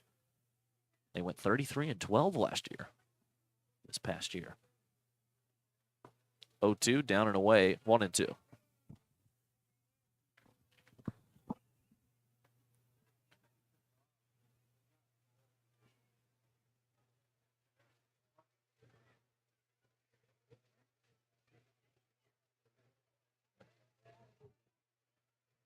One ball, 2 strikes. Swing and a miss by Jenkins, and that'll end the inning. But the Pioneers get 2 off the bat of Luis Quintero, 2 RBI single, and they have taken the lead here after 4 full. 3-2 in favor of the Pioneers. We'll take a break. You're watching on the Front Range League Network and also listening on KNEB. We'll be back.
Welcome back to Oregon Trail Park as the Pioneers have taken the lead after four innings.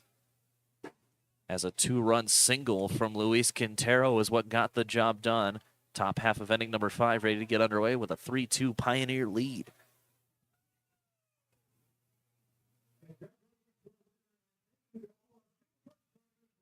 Due up in the order, top third of the order, due up. As Daniel Gomez out there for his 5th inning of work. Looking for his 5th straight strikeout if he can get it here. First pitch to him bounces away. 1-0 to Cole Crosent.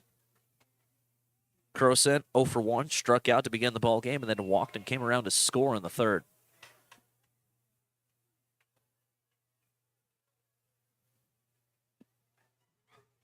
From Gomez is a fastball swung on, hit out to left center. Coming over is Jenkins, and he'll put it away for the out, and there's one gone. Can't get his 5th strikeout in a row. He's already got 9 today. Looking for double-digit strikeouts. The next one would be.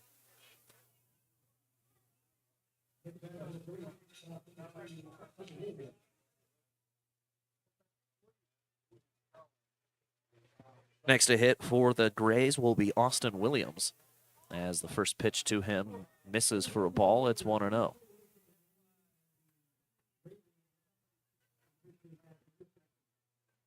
One ball, no strikes. Gomez gets the sign. There's some action up in the Pioneer bullpen. I believe I saw someone getting ready to get out there and start throwing. Next pitch.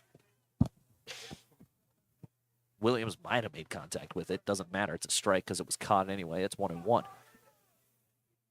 It's like, I believe I see Mike Babe out there. He's talking to someone in the bullpen.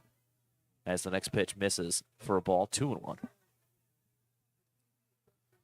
2 balls, 1 strike. Williams trying to get a feel for Gomez here. He's, as many have been, he's been a strikeout victim already once as the next pitch catches the outer black for a strike.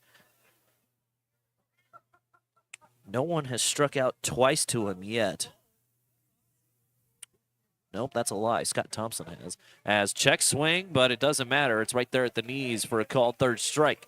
And there is another strikeout, 10 in the ball game for Daniel Gomez.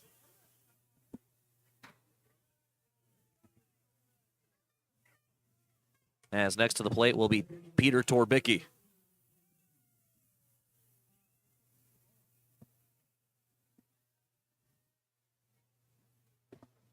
First pitch, hacked at it, missed, and it's 0-1.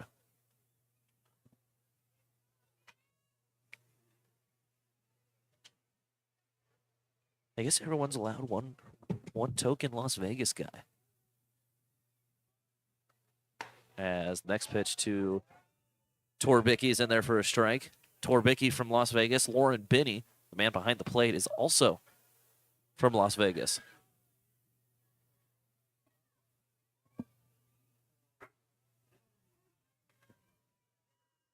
Next pitch misses, 1-2. Torbicki, he's been about the only one that's been able to figure Gomez out. He's 1 for 2. He's singled in the 3rd. Fastball popped up towards the left side. That'll get a foul into the Pioneer bullpen. As a couple of kids run out and run down the foul ball. 1-2 still. Trying to end the inning here. 1-2, tap back foul.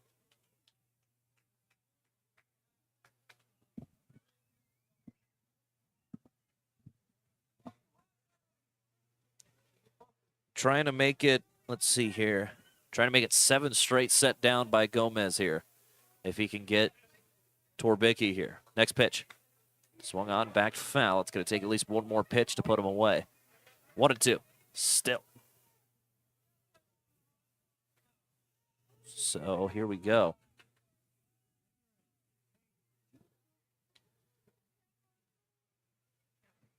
Gomez looking in, getting the sign. Next pitch Stays inside for a ball, 2-2.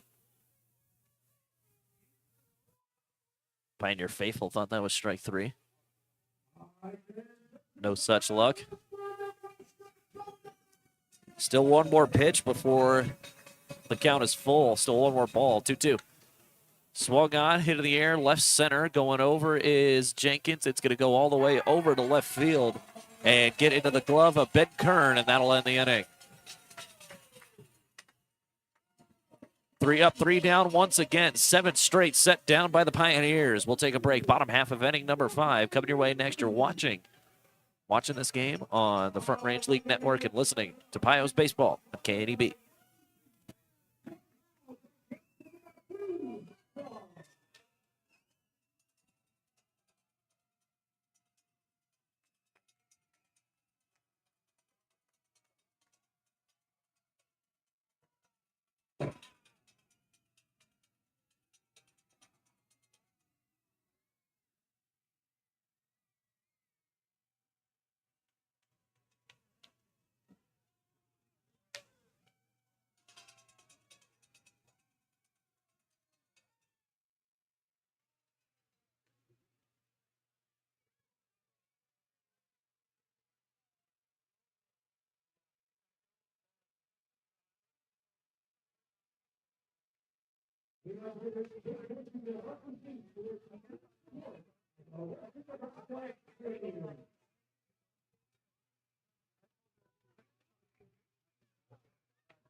Welcome back to Oregon Trail Park. Bottom half of inning number 5 ready to get underway. Say, folks, all Front Range League games stream on the Front Range Baseball Network on YouTube. Follow us on YouTube at Front Range League Baseball Network. 7 straight grays have been set down by Daniel Gomez and crew, as the Pios looking to add on to their lead.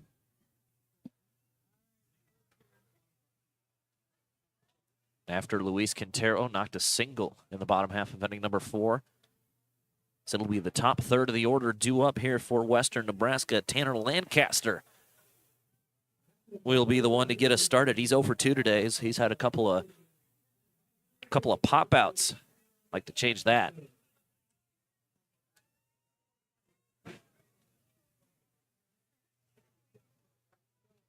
First pitch, new pitcher on the mound for the Greeley Grays as Lancaster waves and misses at that one.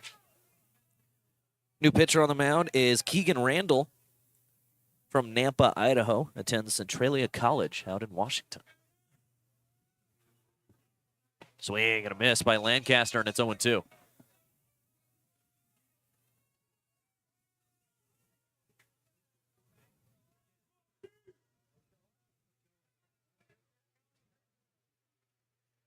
No balls, 2 strikes. Here's the next pitch to Lancaster. Chopper towards the left side. Coming in is the third baseman, Williams. He'll throw across the diamond. The throw's not going to be in time. Tanner Lancaster showing off the speed, and it's going to be an infield single for him. As there's a man on first, nobody out. As to the plate now will come Bryce Peterson.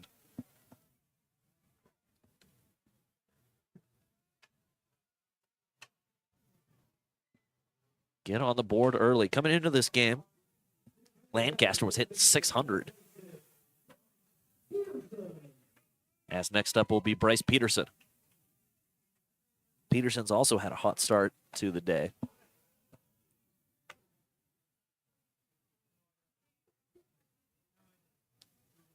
He's had a hot start to the year, I should say, as the first pitch misses for a ball, 1-0.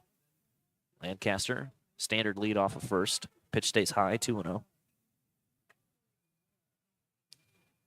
Peterson has played in all 3 games so far this year. He's hit .333 with a .385 on base and an .833 slugging. He's got 2 home runs, the only one with more than 1, and 6 driven in. Nice breaking pitch that floats into the zone for a strike, and it is 2-1 now.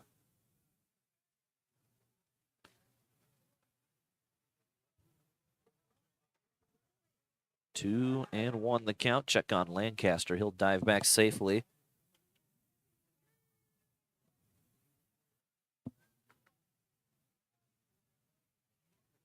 Two balls and a strike.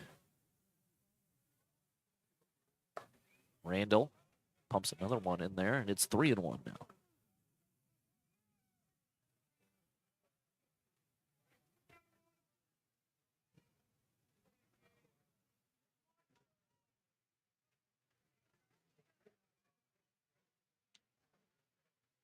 Three and one. Swing and a miss by Peterson. Hitters count. Don't hate the swing at that one. Can't quite make contact, but and now it's full.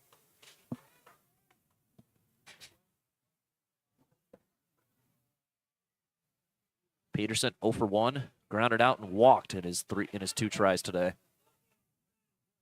Lancaster getting a good lead. He takes off, swing and a miss, and catcher can't handle it. Peterson down on strikes, but Lancaster into second with a stolen base. As Anderson couldn't get a good grip on it before he threw down. So man on second with only one out. As to the plate now will come Tyler Antwine.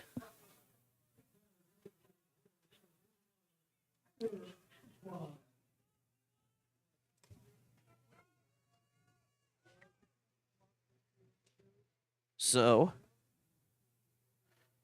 after leaving the game, Lincoln Lions, first pitch to Antwine in there for a strike. Lincoln Lions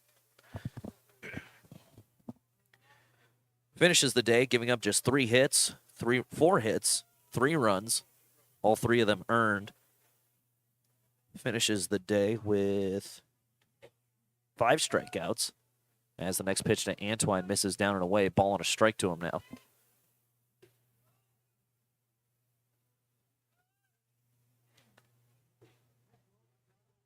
Also gave up 2 walks, did Lions. 1-1. Antwine thought about it.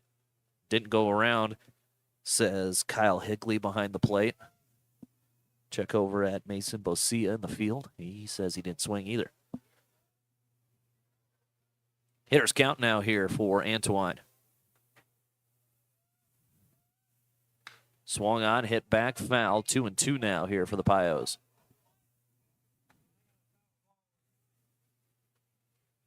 One on, one out, bottom half of inning number 5. If you're just joining us, 3-2 our score. Gray's got it started after a 2 RBI single by Caleb Kachari.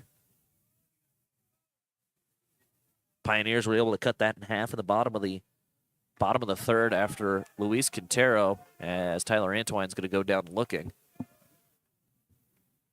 Antwine back-to-back strikeouts now here for Randall.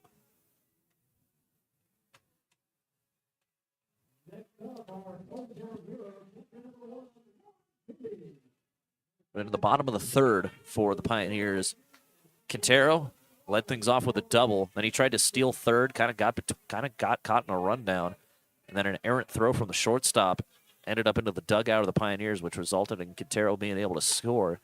That's how the Pioneers were able to get their first run, as the first pitch to Lauren Binney misses outside. And then Luis Quintero was the hero yet again in the bottom of the fourth when he hit a 2 RBI single to give the Pioneers the lead. That's how we have the 3-2 score that we have right now, as the next pitch to Lauren Binney is in there for a strike. He's got the count evened up at 1-1. Binney 0 for 2 today. Struck out and grounded out. He's got a home run to his name. 1-1 swung on, hitting the air to center. Coming on is Torbicki. It's not going to get there. Lancaster rounding third on his way home. The throw is going to be offline, and Lancaster with the feet first slide and an RBI single for Lauren Binney. As now the Pioneers are doubling up the Grays. It's now 4-2 in favor of Western Nebraska.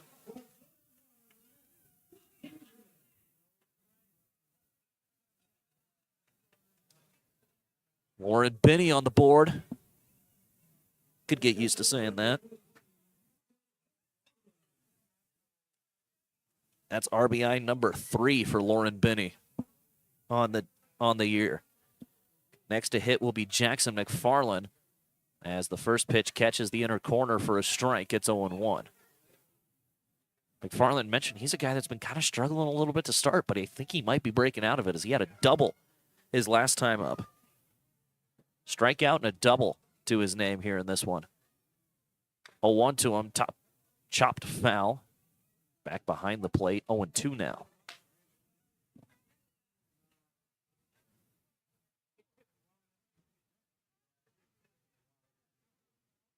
Jackson McFarland digging in here. See what the Grays have in store for him as he hits one into right. That's going to get down. That was hit too hard for Thompson to really make any ground on it, as that found the dirt in a hurry. And it's back-to-back singles for the Pioneers. Put 2 on and 2 out. As to the plate now will come Jake Eady.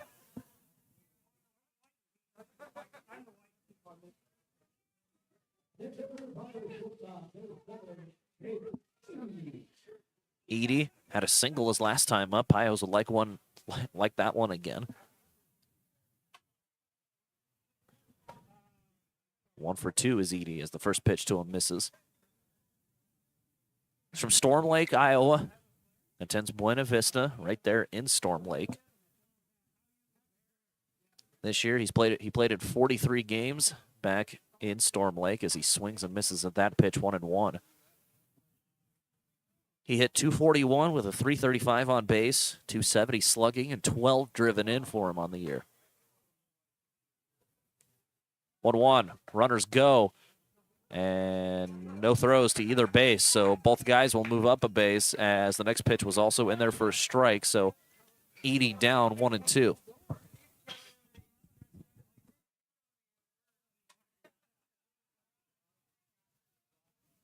Three hits in the inning for the Pioneers. All of the single variety as the next pitch misses for a ball, 2-2. But hey, singles can get the job done. 2 balls, 2 strikes, 2 outs, 2 on. Deuce is wild here in the bottom half of inning number 5 as Eady swings and fouls another one off. We'll stay right where we're at 2-2.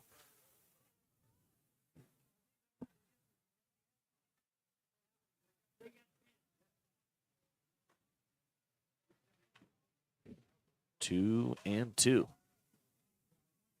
Look back at the runner on second. Pitch floats in, stays high, and we're full now, 3-2. First base is open, so you won't have any runners running. At least you shouldn't.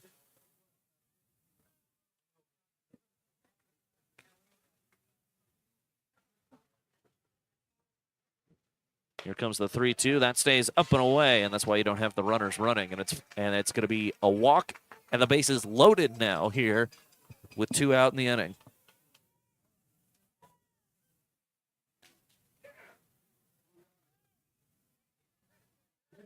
Three straight base runners here for the Pios as the Pioneer left fielder Ben Kern will dig in. Kern's first pitch swinging. That's going to get down and get through center field. That's going to get through for a base hit for Ben Kern as it's going to be an RBI single. The throw to the plate's going to get away as well as the 2 runners who didn't score will advance another base. So a 2 RBI single for Ben Kern, a 3-run inning now for the Pioneers. As it is now 6-2 in favor of Western Nebraska.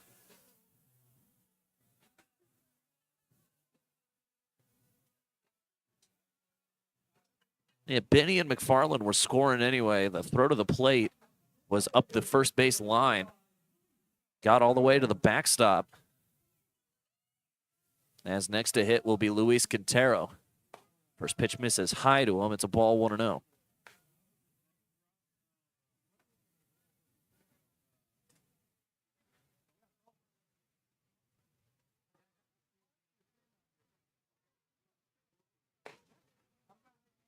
Next pitch is a fastball that stays high.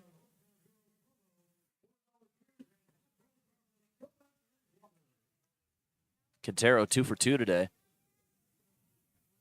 He's had a double in the third. Swing and a miss at that fastball. Looked like a good pitch to hit. Just couldn't catch up to it, and it's 2-1.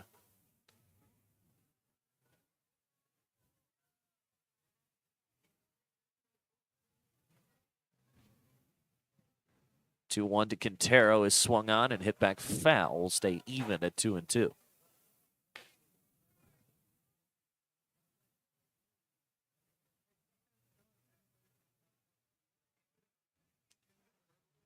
Two balls, two strikes. Base open over at first. 2-1. 2-2, I should say, as the pitch gets away. Quintero looked to say stay there, but Edie doesn't stay as the ball got away from Anderson behind the plate, and Edie will come in to score on the bouncing ball. It's another run for the Pioneers. It's now 7-2.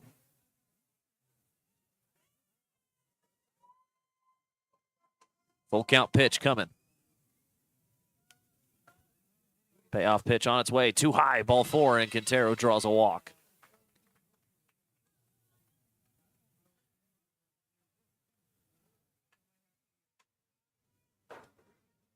So after the wild pitch, Ben Kern advances to third. So runners on the corners now. As all 9 Pioneers have come to the plate now. Here comes Brandon Jenkins.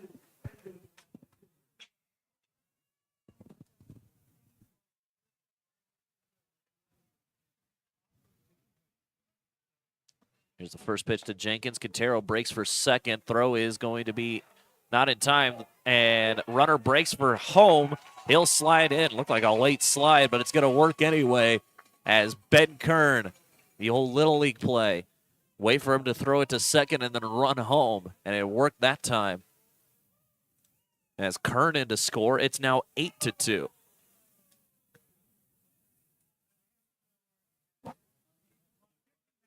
Quintero advances to second. Quintero breaks for third. The throw down will be not in time as Quintero swipes third again as well. 2 strikes to Jenkins. No balls, 2 strikes.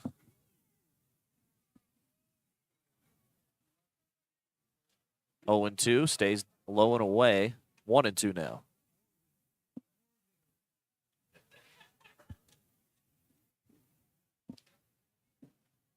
One ball, 2 strikes. Here's the next pitch from Randall as it's on the ground to short. Throw is going to hop and skip past the first baseman. Quintero's going to score. Runner will get to second. As that will bring home another run. It's a 6-run inning here for Western Nebraska as Brandon Jenkins gets a run home. I think he would have been safe either way. I'm going to give him a hit on that. We'll see what the official book says.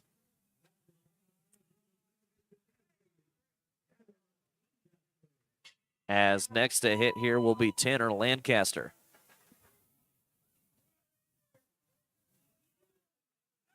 Lancaster got this all started with a single.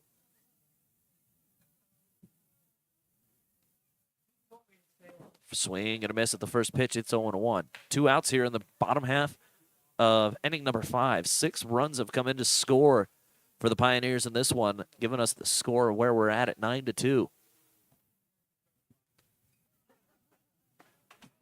Next pitch catches the outer black for a strike. It's 0-2 now to Lancaster.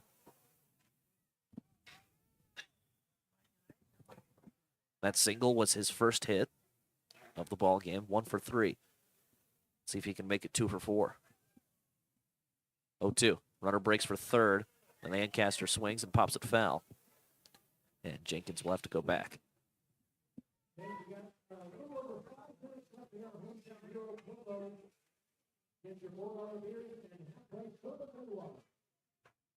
He knew it was only a matter of time before the bats started clicking here for Western Nebraska. As the 0-2 is going to get away from Anderson behind the plate. Jenkins will advance to third. Now he's 90 feet away from scoring.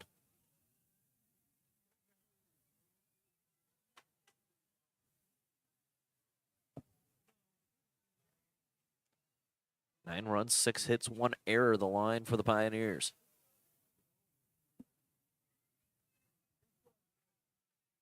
Randall gets the sign, swing and a miss, and there's out number 3.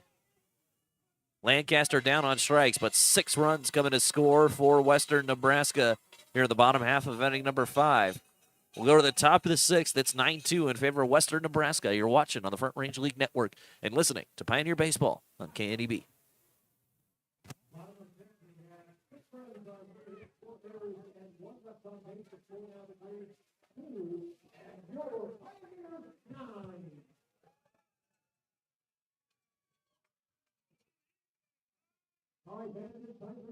Competition sponsored by Football.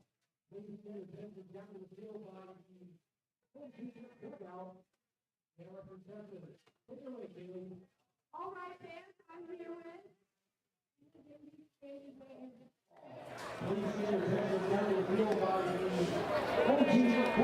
very first slug race. So they're going to start over here with me, and they're going to show where Riley is. They're just going to race, and winner goes off with the Peter sponsored by Sterling Law. Are you ready? Set, go.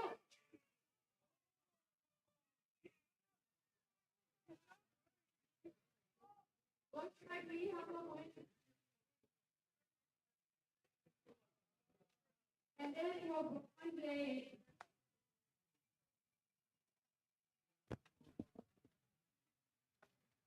Top half of inning number 6. 6 runs in to score on the West Coast scoreboard for the Pioneers in the bottom half of the 5th, as they now have a 9-2 lead, as it looks like there's a new pitcher on the mound here for your Pioneers,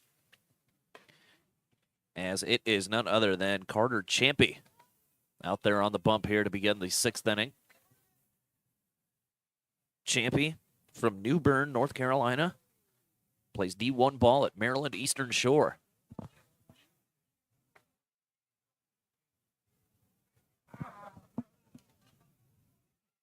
Champy getting his warm-up pitches in. Say, folks, July 7th and July 8th, the Front Range League All-Star Spectacular at beautiful Oregon Trail Park in Gering. The 2-day All-Star Spectacular is presented by Arrowhead Distributing. Day 1, Home Run Derby featuring 1 player from each FRL team. Day 2, an All-Star Luncheon at the Gering Civic Center and a 6:35 Mountain Time start for the first ever Front Range League All-Star Game, followed by fireworks presented by Culver's Restaurants. For tickets and information, visit frontRangeLeague.com or WNPioneers.com. Middle third of the order due up here for the Greeley Grays as the first pitch from Champy misses outside to Zach Kostopoulos. And it's 1-0.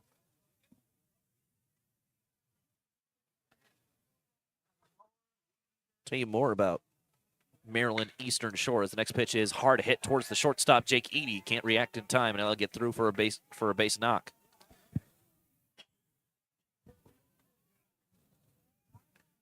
First hit since the 3rd inning for the Grays. That's also the last time they scored a run. Might be a trend here. Might be a sign of things to come here for Greeley.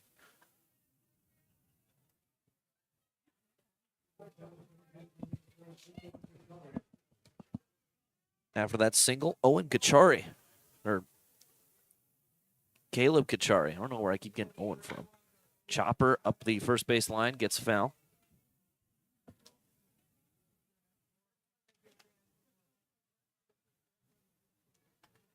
Back to Maryland Eastern Shore. They're known as the Hawks. Playing Salisbury, Maryland. Again, as I mentioned, Division I in the Northeast Conference.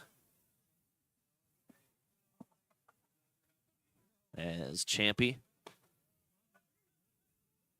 looked like a curveball that stayed down and away for a ball, 1-1.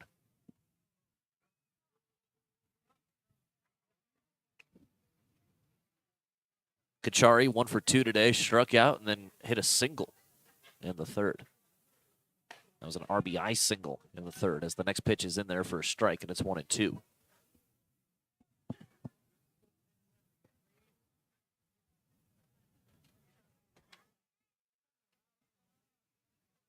Kachari from Evans, Colorado, plays ball right here in Nebraska as he swings and misses at that pitch.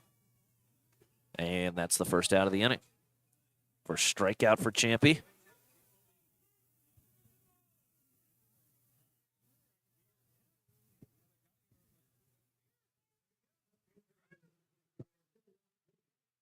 As next to hit here for the Grays will be Nicholas Williams. 1 on and 1 out after the single by Kostopoulos. Good block behind the plate. There's a new catcher out there for the Pioneers. This looks to be Cooper Gerke out there at the behind the plate.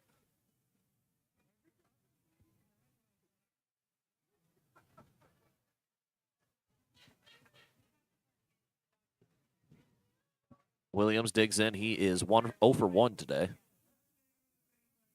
Next pitch from Champy is hit hard on the right side. Coming over is Lancaster. He spins. Throw to first. Will get away from McFarland. It'll rattle up against the gray dugout.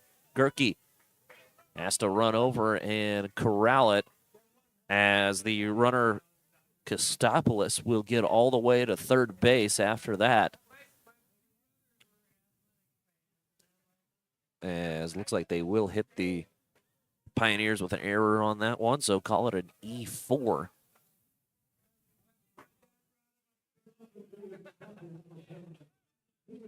Puts runners at the corners here with only 1 gone.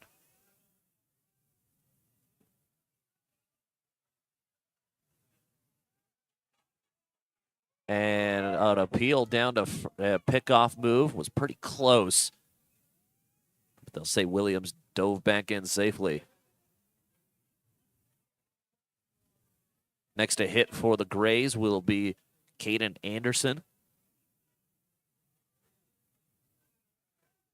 Another check on him, another tag, another safe call.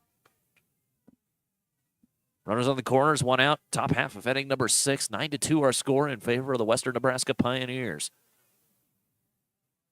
2 runs, 3 hits, 6 errors. The line for the Grays. First pitch from Champy stays high, and it's a 1-0. Anderson 0 for 2 today, grounded out and struck out.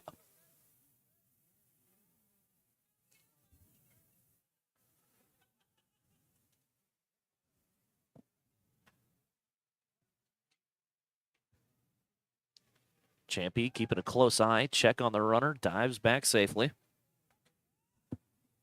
Just keeping him honest over there.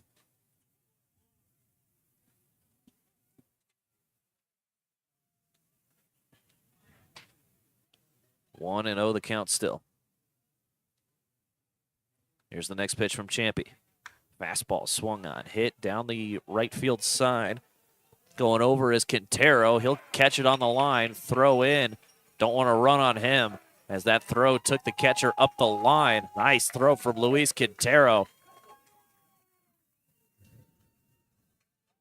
Fortunately for the Grays, the runner wasn't going.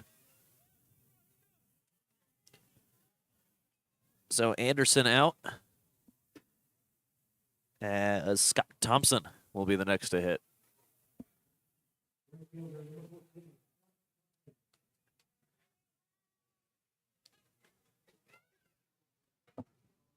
Thompson is 0 for 2 today with a couple of strikeouts. Check on the runner at first. He'll dive back safely.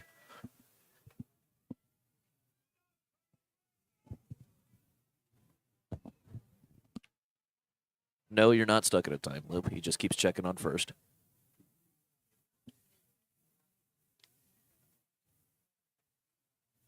Next pitch to Thompson's a fastball. Stays low. It's actually the first pitch to him, and it's a ball 1-0.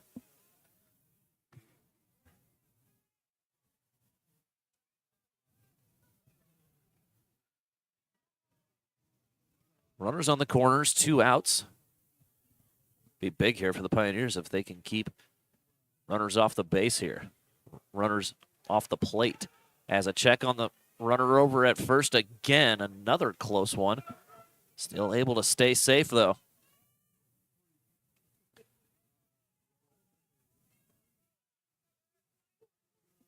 No limit on how many times you can throw over here in the FRL. As the next pitch up and away, 2-0.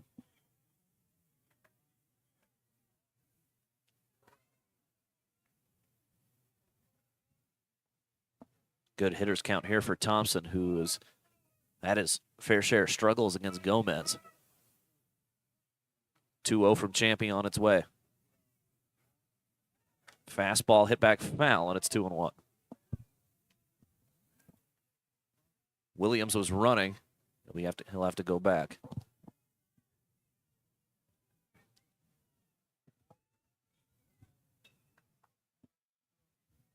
As Grays trying to gain some ground here. Check on the runner. He'll dive back safely.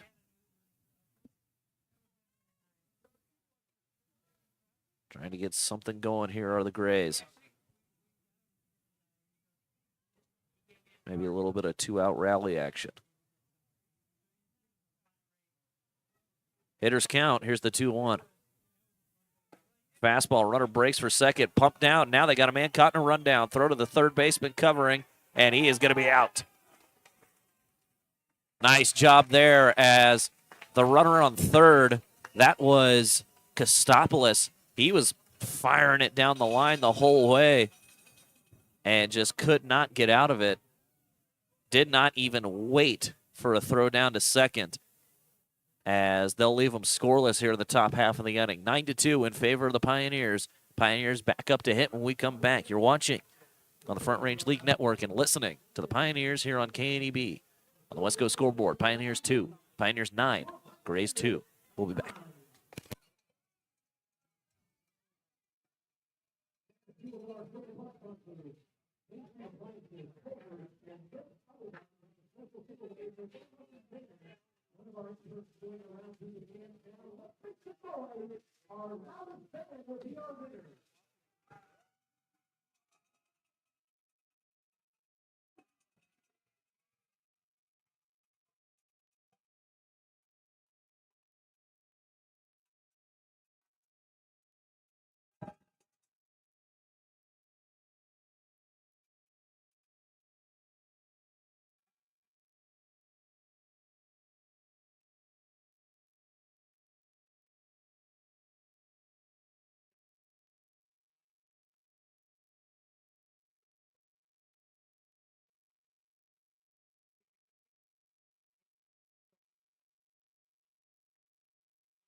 Welcome back to Oregon Trail Park as we get ready for the bottom half of inning number 6. As it'll be 2, 3, and 4 guys. 10 batters came to the plate for Western Nebraska in the 5th inning.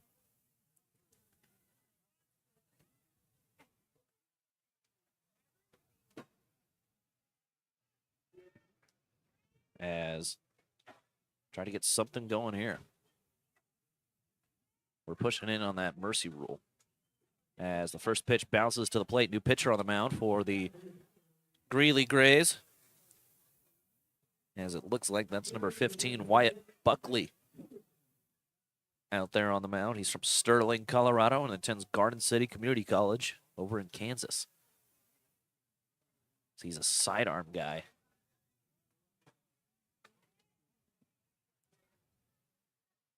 Kind of reminds me of Chris Sale. Chris Sale had shorter arms and was right-handed. 2-0. Bryce Peterson leading things off for the Pioneers.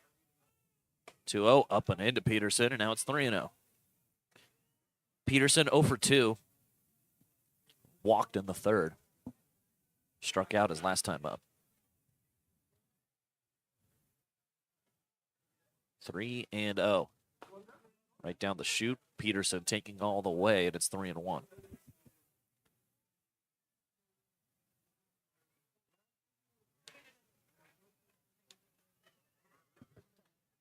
(3-1) to Peterson, swung on and tapped back foul.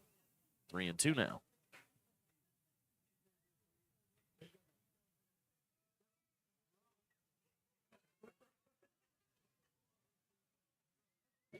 Two, three, four guys due up as Tyler Antwine waits on deck, although that's not Tyler Antwine on the on-deck circle.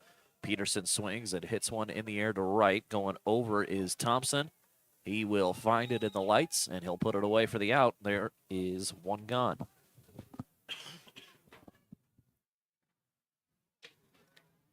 Mentioned that was not Antoine. Instead, it's Alex Draper.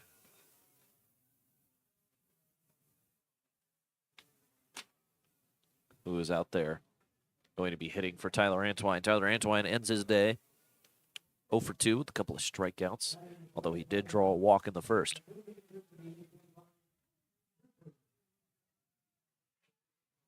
Draper is from Papillion, Nebraska, and attends Concordia in Nebraska.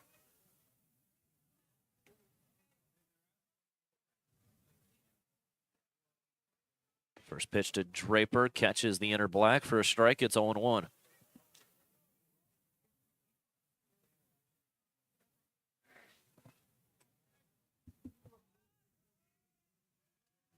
No balls, one strike. Here's the next pitch. Outside for a ball, 1-1, as that was nearly outside of the other batter's box.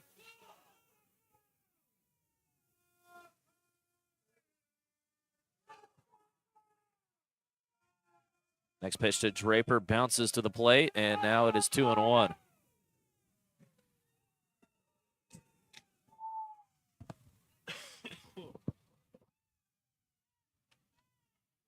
Buckley readies himself back on there, back into a hitter's count here for Draper. As next pitch is shot up the first base line, it'll just get foul, and it's now 2-2. And it looks like Draper broke his bat.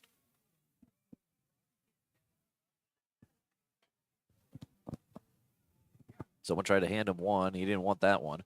I want this one.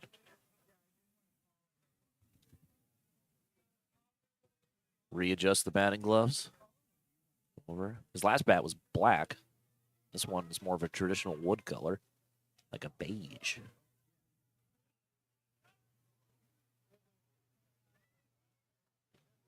Two and 2 in the count. 2 gone here in the bottom half of inning number 6. Next pitch to Draper, swung on and popped up towards the right side of the infield. Coming over is Kostopoulos, and he'll put it away for the second out.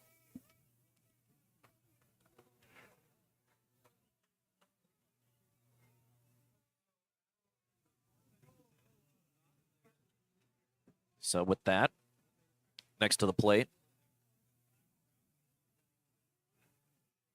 Cooper Erkey.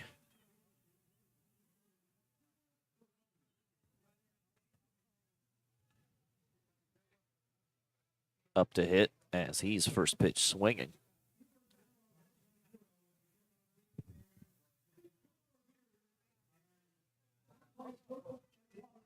Cooper is from Bakersfield, California. Plays ball at Cal State Bakersfield. As the next pitch looked inside, called a strike.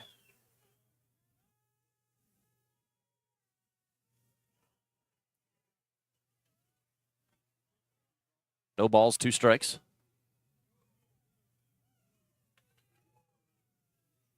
Next pitch to him is swung on and missed, and that'll end the inning. 3 up, 3 down, go the Pioneers. They can't add on any more runs. We are the top half of inning number 7. It's 9-2 on your West Coast scoreboard. Pioneers 9, Grays 2. You're watching on the Front Range League Network and listening to the Pioneer Baseball on KNDB.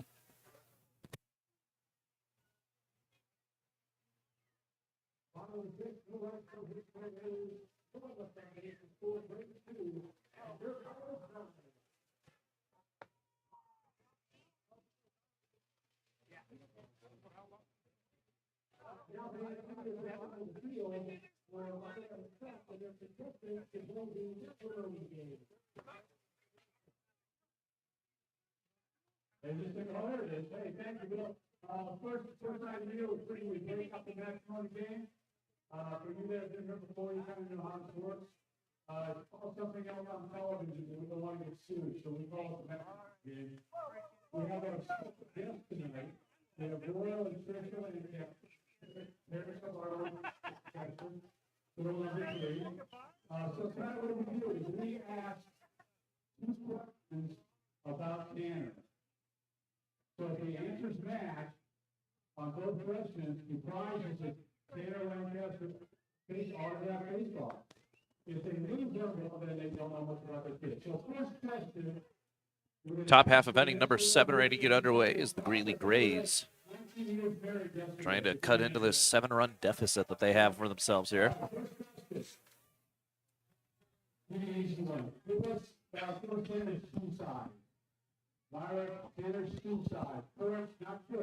Trying to, as we have Pioneer owner Chuck Heeman out there on the left side of the field playing some type of on-field game. It will be the 9, 8, and 1 hitters due up here for actually it'll be 8, 9, and 1, as back in the top of the 6th, Zach Kostopoulos was thrown out trying to steal home. They tried to do what the Pioneers do sometimes, where the Little League play where you run as soon as they throw it to second. Only problem was Kostopoulos, he didn't wait for them to throw it to second. He just immediately booked it for home, and I believe it was Lauren Binney behind the plate at that point. He was able to hold, actually no, I think it was Grecky who held on to it and tagged Kostopoulos out. So it's 8, 9, and 1 due up here in the top half of inning number 7. So the man to lead things off will be Scott Thompson, as the first pitch from Carter Champy out there for his second full inning work is in there on the black. 0-1 on the outer black. No one up and throwing in the Pio bullpen. Doesn't look like there's anyone throwing in the Gray bullpen either, so they're good with the guys that they got right now. 0-1 swung on and popped foul. Yes, popped foul. 0-2 now.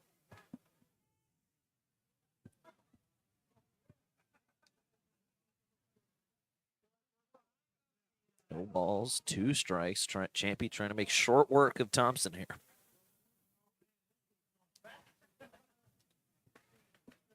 Here comes the 0-2. Outside, and it's 1-2. Good waist pitch, trying to get him to chase.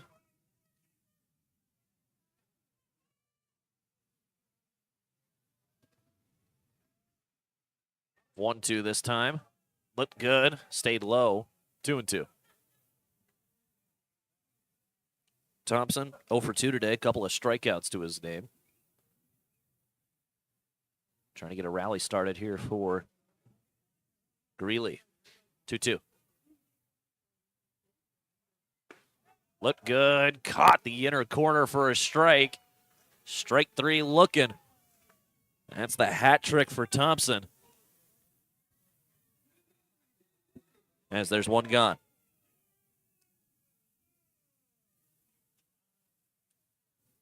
Ken Sato will be the next to hit here for Greeley. Ren Sato, excuse me. As he cuts and misses at the first pitch fastball, and it's 0-1.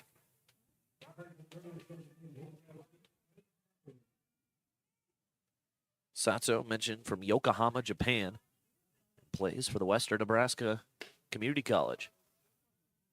As the next pitch misses down and away for a ball. 1 and oh. There's the next pitch. That one hit on the ground towards the right side. Fielded cleanly. Throw to first by Lancasters in time. And there's 2 gone here in the inning.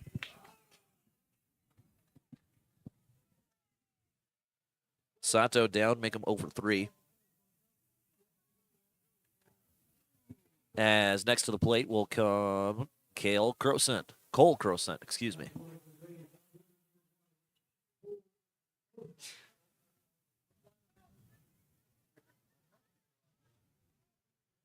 First pitch from Champy. Catches the outer black for a strike. Gets 0-1. Guys here love to attack that outside part of the plate, and it's been really working well for everyone who's been doing it. Next pitch is a fastball that misses high, and it's 1-1.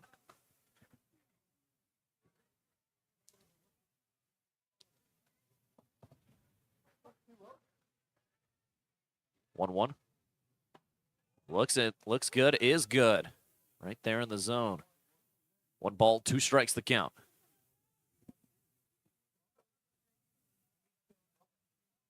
Hey, folks, all Front Range League games stream on the Front Range Baseball Network on YouTube. Follow us on YouTube at Front Range League Baseball Network. Next pitch, pop foul. We'll stay where we're at 1 ball and 2 strikes.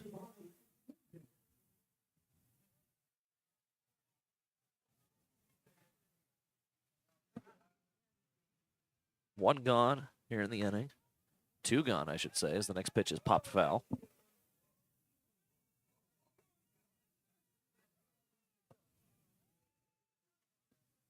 Still trying to get things working here.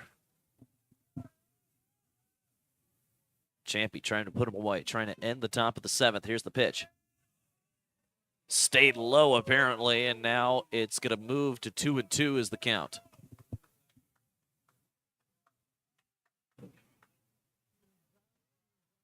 Two balls, 2 strikes.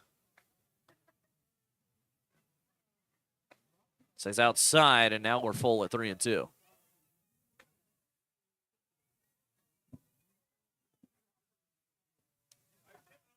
Cursant 0 for 2. He drew a walk back in the 3rd. Looks in line to do it again. Should he get on? Austin Williams on deck would hit next for the Grays, and he will hit next. No. Looked inside to me, but you know what? The Pioneers will take it as that's a called 3rd strike, and that'll end the inning. 3 up, 3 down go the Grays. On your West Coast scoreboard, it's the Pioneers 9, Grays 2.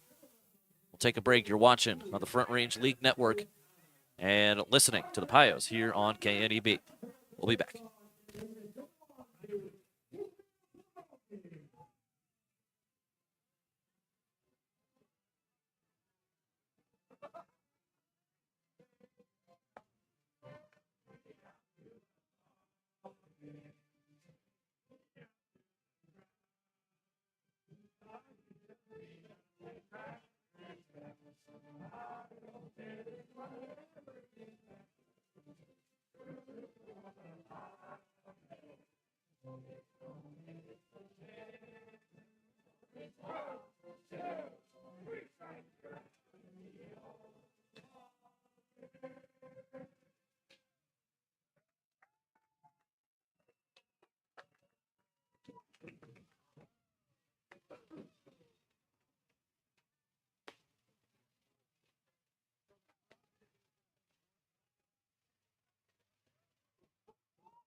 Sorry about that to all the on the network stream.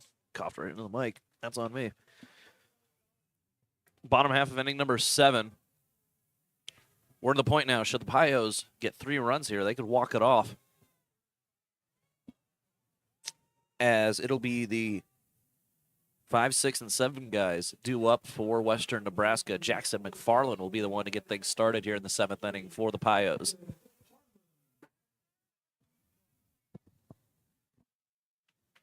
McFarland, he's 2 for 3 today. Double and singled. And he nearly got hit with the pitch as he gets out of the way of that one. It's 1-0.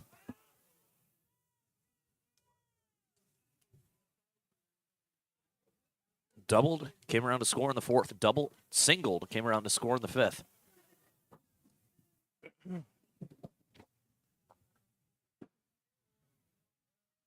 McFarland readies. See if he can't break out of that slump that he's been in. He's on a good track to do it. 1-0. Down and away. Although they say if you get 2 hits in a game, you're pretty well broken out of your slump. Now, I don't want to jinx them or anything. But that's just what they say. 2-0. You say, who's they? I'm not too sure. Swing and a miss. Now it's 2-1.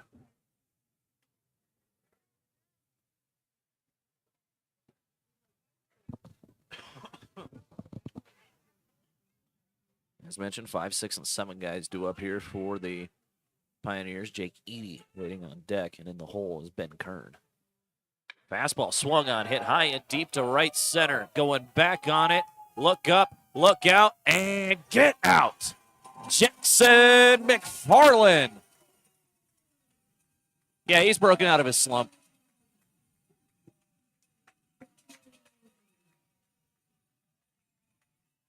Puts one over the right center field fence.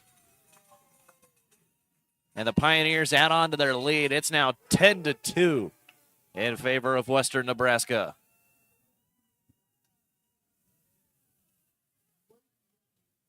He's joined the home run party. That is now the 5th, by my count, 5th Pioneer to hit a home run this season. Next up to the plate for the Pioneers will be Jake Eady. He nearly gets hit with the first pitch. It's inside for a ball, 1-0. Eady, 1 for 2 today. Singled, came around to score, and then walked and came around to score.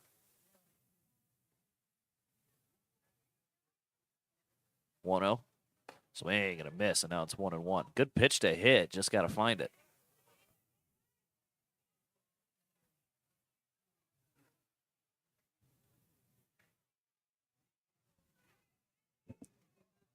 Been an offensive explosion, which is not rare for the Pios here in these first 3 games, as Eady's able to flare one towards right. That's going to get down into shallow right, and it's going to be a single second hit of the ball game here for Jake Eady,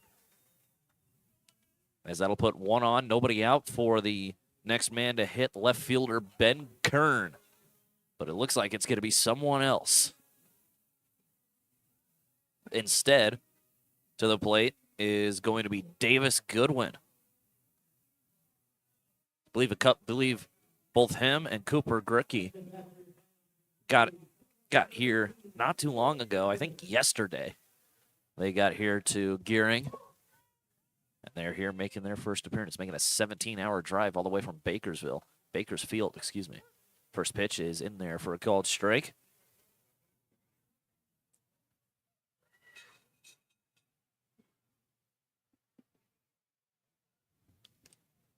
Yeah, as I said, Goodwin, he's from Bakersfield, California. His next pitch is in there for a strike. Eady breaks for second. Throw down will not be on line. As the shortstop covering the bag has to grab it, as Eady's in there with a stolen base.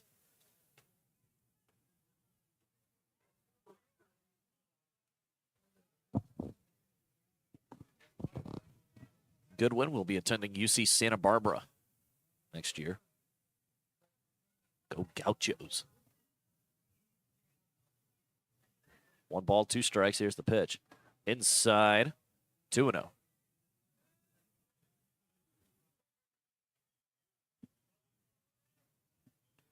Still nobody out here. We're in the bottom half of inning number 7. Actually, Goodwin represents the winning run if he can get it over. There's a 10-run mercy rule after 7 here in the FRL. As that pitch is going to catch Goodwin basically right in the small of the back, and he's on base.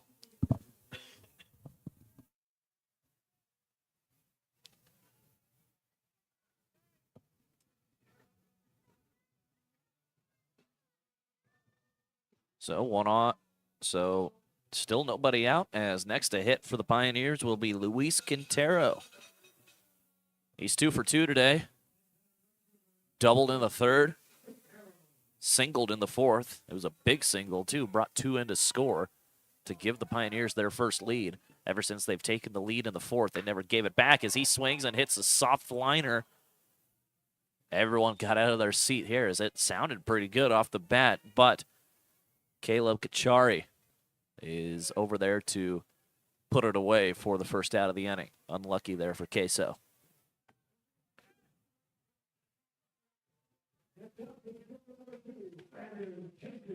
Next to hit for the Pios will be Brandon Jenkins. He's 1 for 3 today. Singled home a run his last time up, as the next pitch is a slider. Misses for a ball. Still out there for the Grays is Wyatt Buckley in his second inning of work here for Greeley.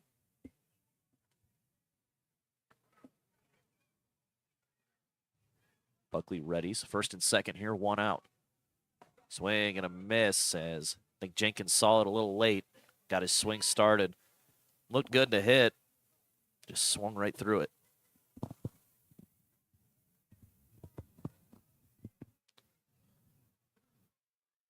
Still a lot of work to be done here for both guys, hitter and pitcher. As Jenkins leaves that one, stays low, 2-1 now.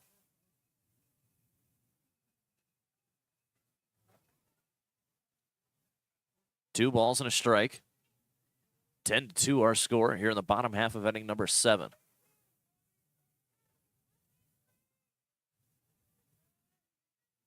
Here it comes. Swing and a miss, and now it's even up at 2-2. Jenkins in the driver's seat now, or excuse me, Buckley in the driver's seat.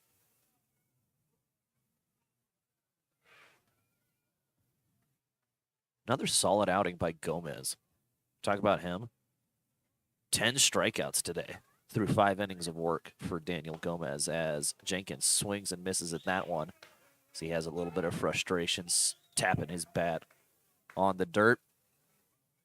He'll make a frustrating walk back to the Pioneer dugout.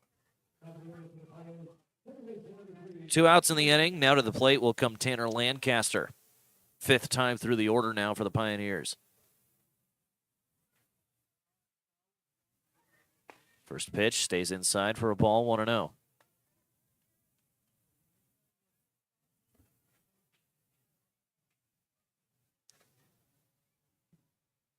One ball, no strikes. As Lancaster taps one up the line, it'll get a foul.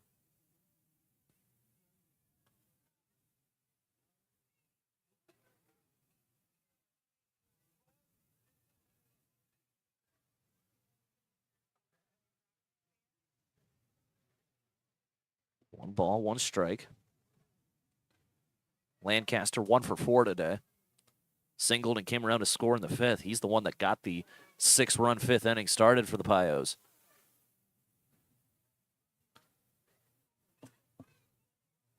Next pitch to Lancaster. Stays high. It's 2-1. He has to bend out of danger there. Thought he was going to show off his acrobatic moves there. Start doing flips. Maybe a handstand. I'll have to ask him if he's capable of that. 2-1. Runner breaks for third, and Lancaster gets hit as he chucks the bat toward the Pioneer dugout.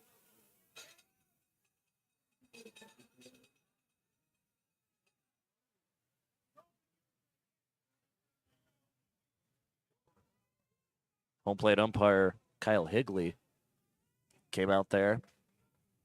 Just kind of played mediator. Nothing was going on, but, you know, better to be safe than sorry there, I guess. After the hit by pitch, next to hit will be Bryce Peterson. He's 0 for 3. He gets things started off right there with a pitch inside for a ball, 1-0. Winning run at second. 1-0, 10-2. Pios get up 10. Game's over. Next pitch misses inside, and it's 2-0.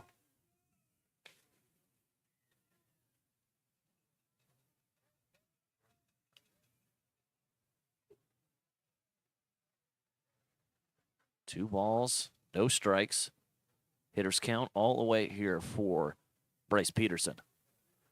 So he swings, hits one up the third base line, and it's going to go off of, who is that over there? It's going to be, goes off of Jake Eady. Are they going to call it a foul ball? Looks like they'll say it's a foul ball. It did bounce. It looked like it did bounce off the grass.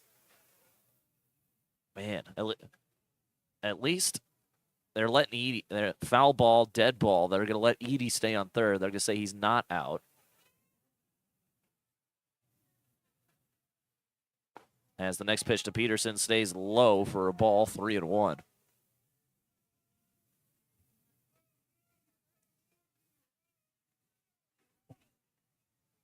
Three and one. Bases loaded here for the Pios.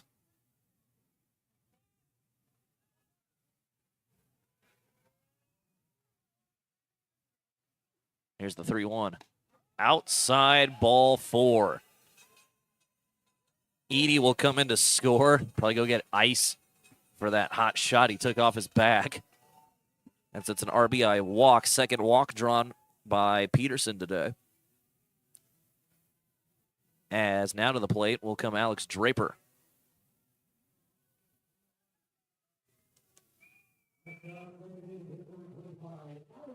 Say, folks, summer 2025 is the inaugural season of the Front Range League Collegiate Baseball. Summer wood bat baseball played along the Front Range League as this one is hit high and deep to right. Going back on it is Thompson, and he will put it away for out number 3. Thought maybe we'd get a walk-off for the fans here on opening night. No such luck as Alex Draper laughing about it with first base coach Mike Babe. 2 runs come across the score on your West Coast scoreboard. It's the Pioneers 11, Grays 2. We'll take a break. Top of the 8th coming up next. You're watching on the Front Range League Network and listening to Pioneers Baseball on KNEB.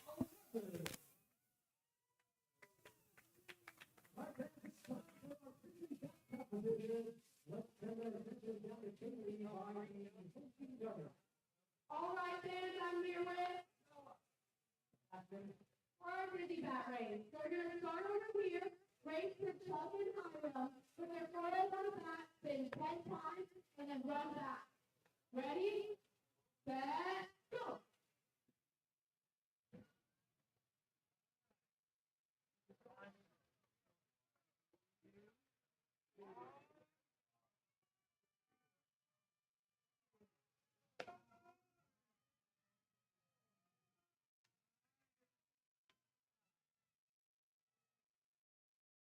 All right, they're on their way. Winner. Great job, guys. Back to you, Bill.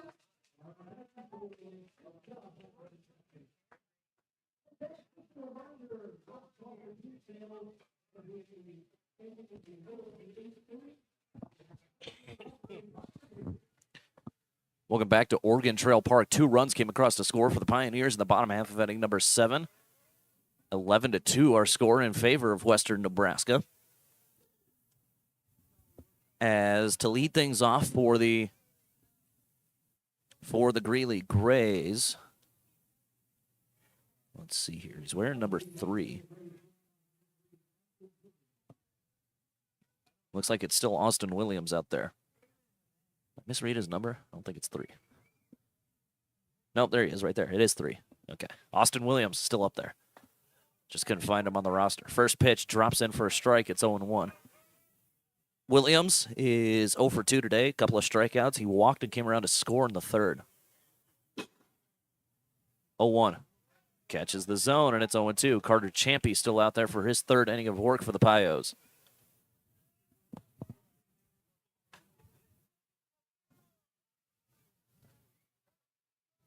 On its way. Stays low and away. 1-2.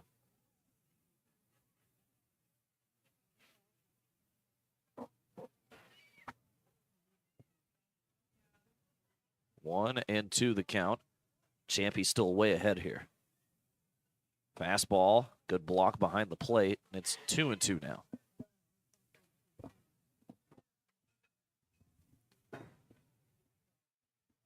Two balls, 2 strikes.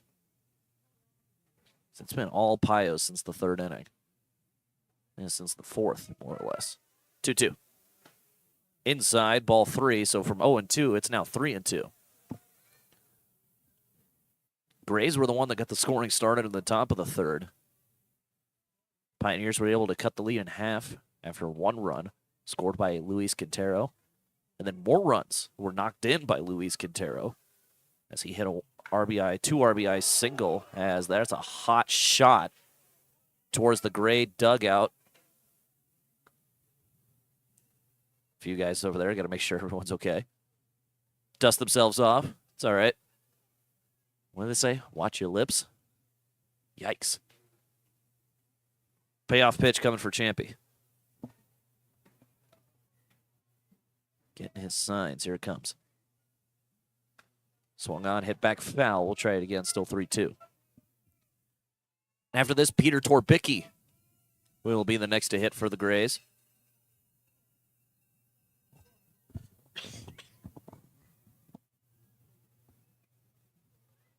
Another 3-2 offering from Champy. Stays low, and that's ball 4.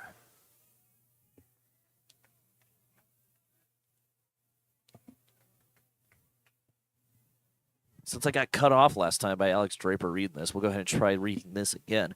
Summer 2025 is the inaugural season of the Front Range League Collegiate Baseball. Summer wood bat baseball played along the Front Range of the Rocky Mountains in Colorado and Nebraska. Visit frontRangeLeague.com for schedules, standings, stats, and more. FrontRangeLeague.com.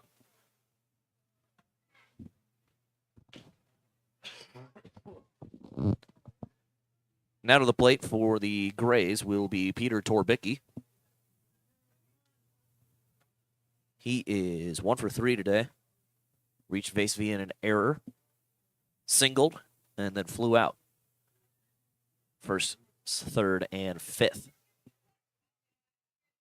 Fastball catches the outer black for a strike. It's 0-1.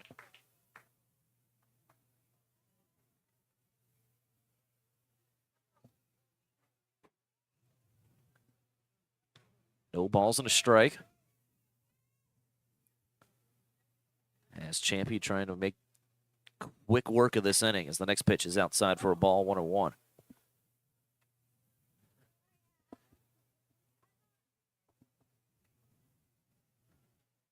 One ball, one strike. It's the only game going on in the Front Range League, so no Front Range scoreboard updates. At least not tonight. 1-1. Catches the zone for a strike. 1-2. In the professional world of baseball, Orioles Mariners tied at 1. They're in the top of the 5th. Meanwhile, back here in Gering, 1-2. Here's the pitch from Champy. Swung on, hit on the ground to third. Peterson's got it. Throw to second for 1. Throw to first will be not in time. As the field umpire says, it pulled McFarland. The throw from Lancaster pulled McFarland off the bag. So just one out there for Western Nebraska. So score that 6-4 on the fielder's choice.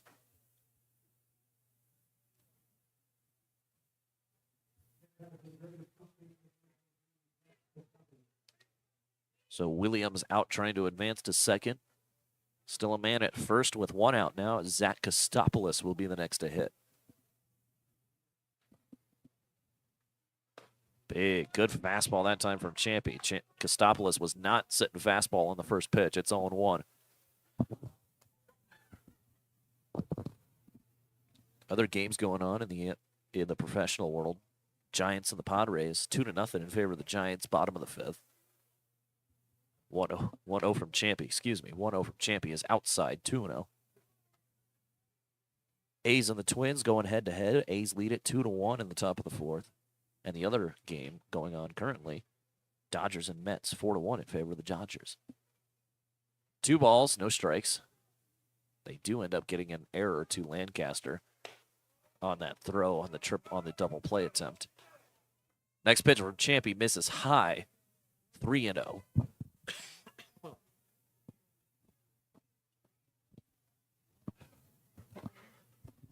3-0 to Zach Kostopoulos. Waiting on deck is Caleb Kachari.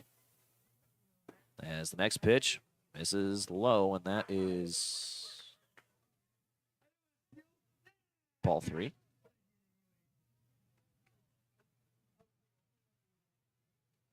Is it not ball 4? I get ahead of myself? Happens. Happened again. Sorry about that. Here's the 3-1. Now it's ball 4.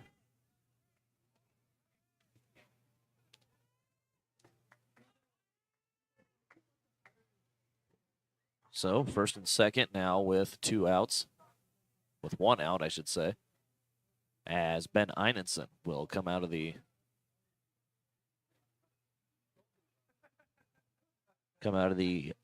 Pioneer dugout.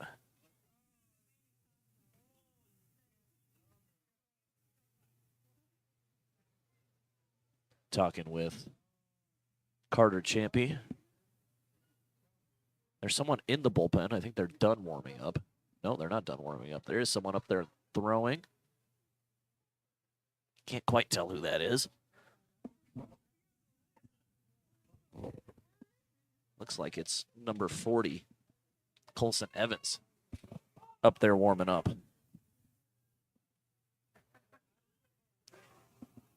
As Caleb Kachari will dig in again here. Finals in professional ball. Astros beat the Pirates 3-0. First pitch misses outside for a ball, 1-0.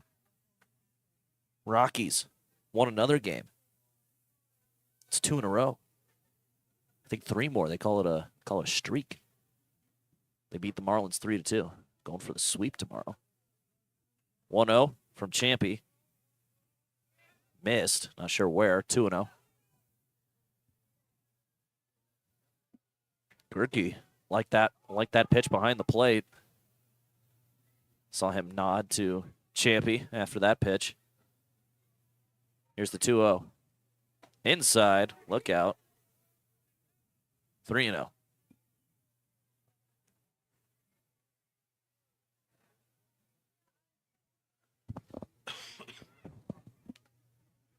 Three balls, no strikes. Kachari, 1 for 3 today. A couple of strikeouts and a single.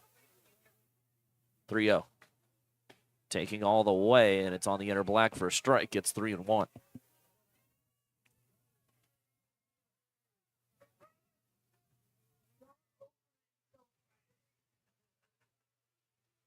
Should he get on base, and he will, next to the plate will come Nicholas Williams after the walk.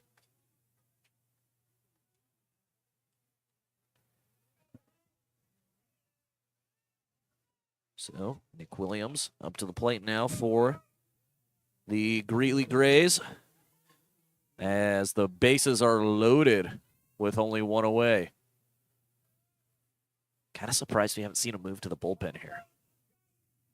There is Colson Evans ready as the first pitch misses down and away for a ball, 1-0. It's like he's just waiting out there. 4 straight base runners. Only out came off of a fielder's choice here in the inning. We're in the top of the 8th. A big swing and miss that time from Williams. Evens the count up. It's 1-1. Williams is 0 for 2 today. Struck out and reached via an error. 1-1. Bounces to the plate. That's going to get to the backstop. And that's going to bring a run in. And that will bring a run in for Greeley. That puts 3 on the board for the Grays now.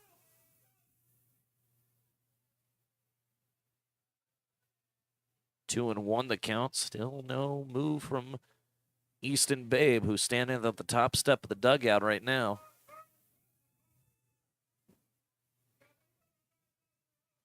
There is no one throwing in the Greeley dugout. Greeley bullpen, I should say.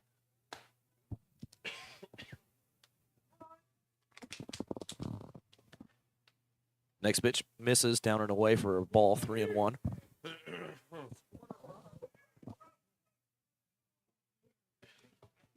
Three and 1 the count.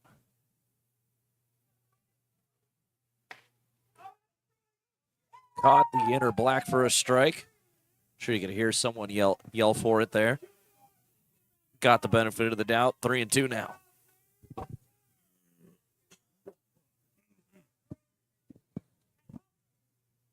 Three balls, 2 strikes. Got him looking. Strike 3 called. And there's 2 gone here in the inning. Second time Williams has gone down on strikes today.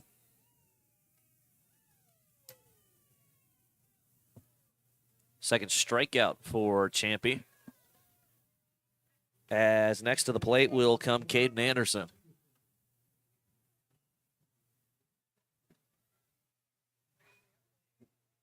Name like that. Starts with a K. First pitch in there for a strike.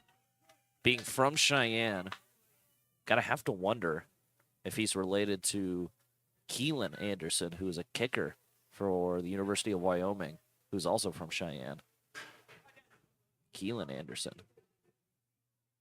0-1, swing and a miss. Now he's down 0-2. Pumped the fastball right by him. And Champy's in the driver's seat now.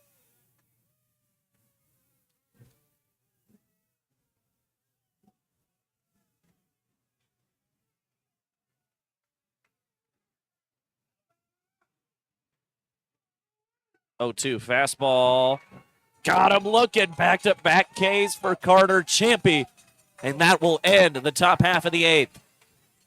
Grays were able to get 1 in off the wild pitch. As we'll go to the bottom half of inning number 8. 11-3 our score now. You're watching on the Front Range League Network and listening to Pioneer Baseball. After that update on the West Coast scoreboard, 11-2 Pios. You're listening on KNEB. You're listening to Pios Baseball. We'll be back.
Grays were able to get a run in the top half of inning number 8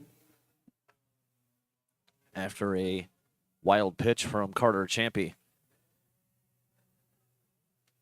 But the Pioneers still have the lead here, 11-3. Your score on the West Coast scoreboard. As trying to get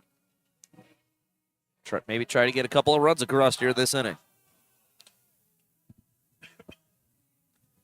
Either way, if you don't get it here, game will end in the 9th inning, as it usually does. As the man to get things started for the Pioneers will be none other than, where'd he go? He's on the roster here. Just saw his name. There he is. Cooper Grecky will be the one to get things started. He was the only Pioneer who didn't come to bat in that 7th inning, as the first pitch is in there for a called strike, and it's 0-1.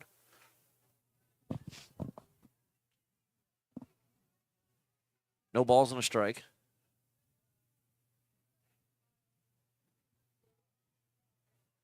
Swing and a miss. Now he's down 0-2. Wyatt Buckley still out there on the mound for the Grays. I believe with the score where it's at right now, Tim Galiendo, head coach of the Grays, said no need to burn through our bullpen. As this pitch is swung on, hit in the air to shallow center. That's going to get down right between the infielders and the outfielders. Perfectly placed hit there for Grecky, and that will be a leadoff single here for the Pioneers.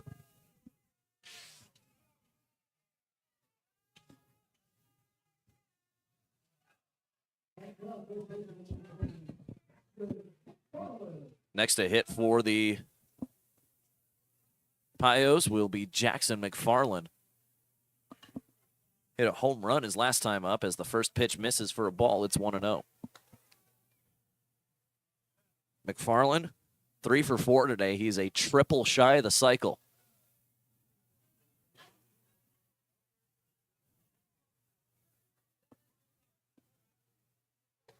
(1-0) misses inside. Now it's 2-0.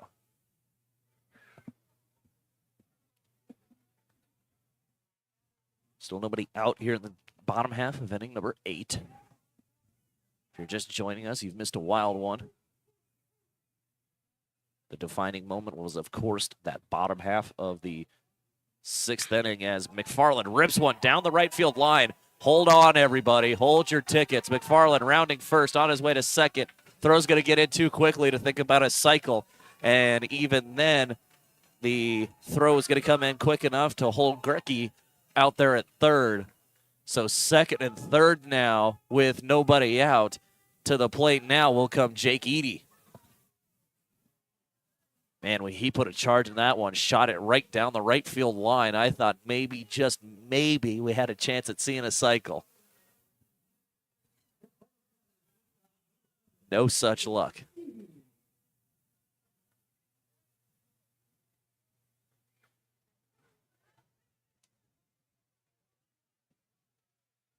Here comes Jake Eady as he looks at the first pitch, stays high in the zone for a ball, 1-0. Eady is 2 for 3 today. Singled and came around to score in the 7th.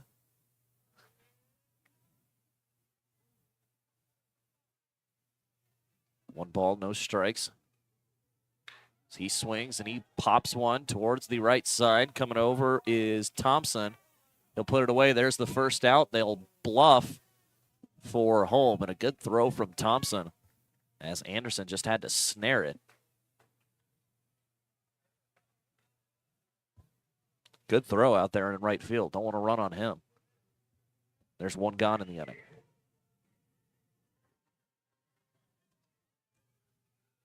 With that, next to hit for the Pioneers is going to be Davis Goodwin.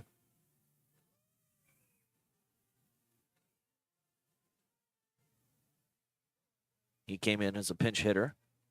Got hit with the first pitch he saw.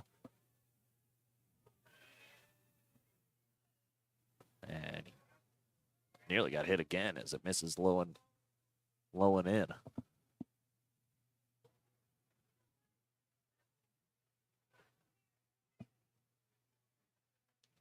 Want to know the count? First base is open. Winning run on second. Here's the pitch. Check swing. And say it's a strike. 1-1.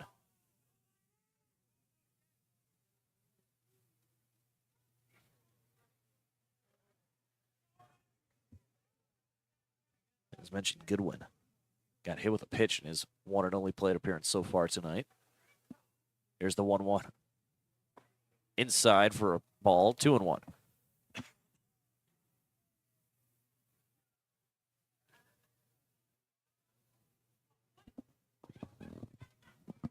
Two balls and a strike. Hitters count here for the Bakersfield, California kid.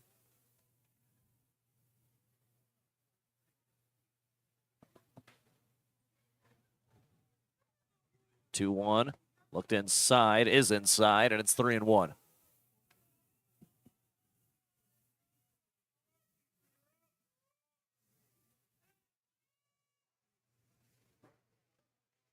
Three and one the count.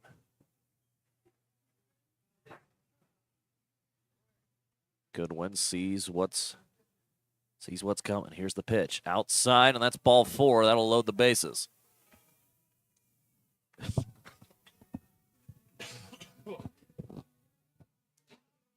Good at-bat that time by Goodwin. No official at-bat for him yet here is Apio. As to the plate with the bases loaded will come Luis Quintero.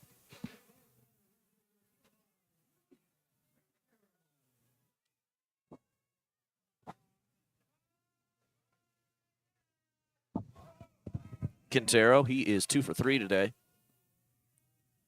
Doubled, came around to score in the third, and then he singled home a couple of runs in the fourth.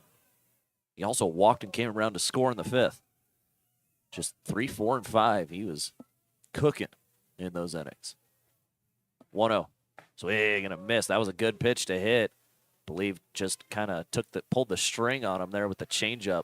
Quintero sitting fastball the whole way, and he had a whack at it. 1-1.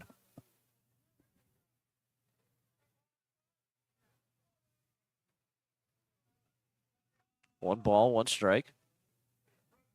The pitch misses inside for a ball, 2-1.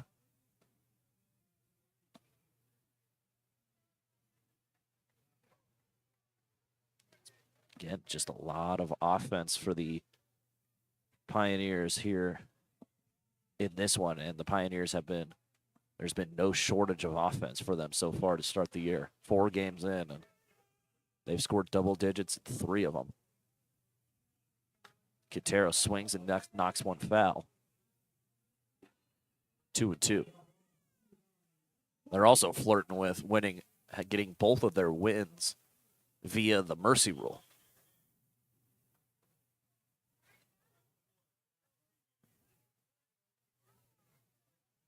As Quintero still ready. Quintero out of Macaray, Venezuela.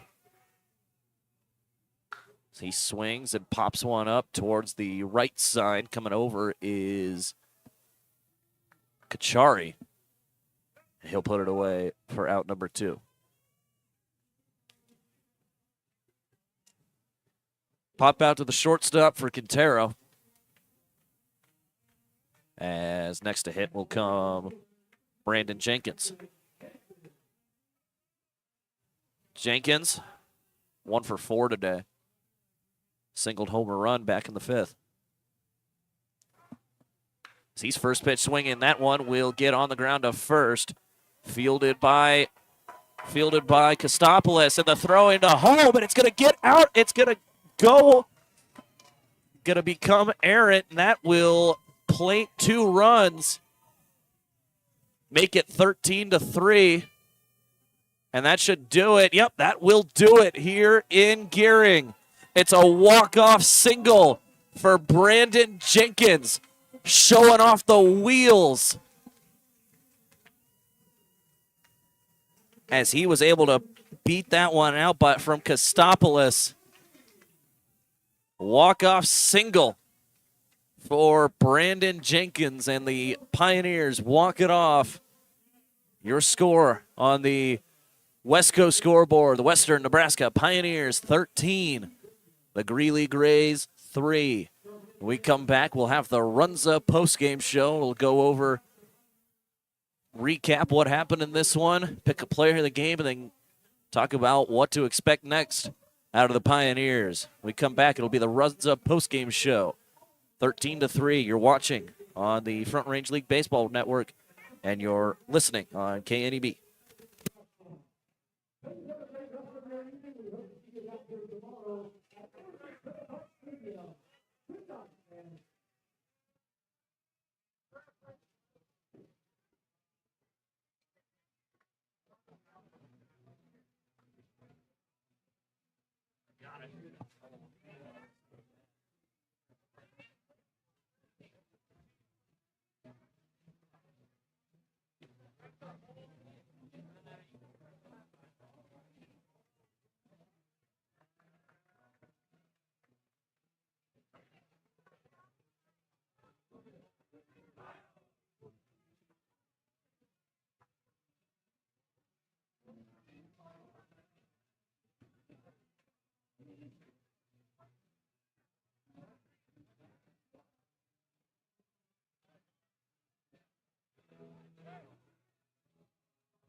Welcome to the Runza Postgame Show here as your Western Nebraska Pioneers take down the Greeley Grays by a score of 13-3.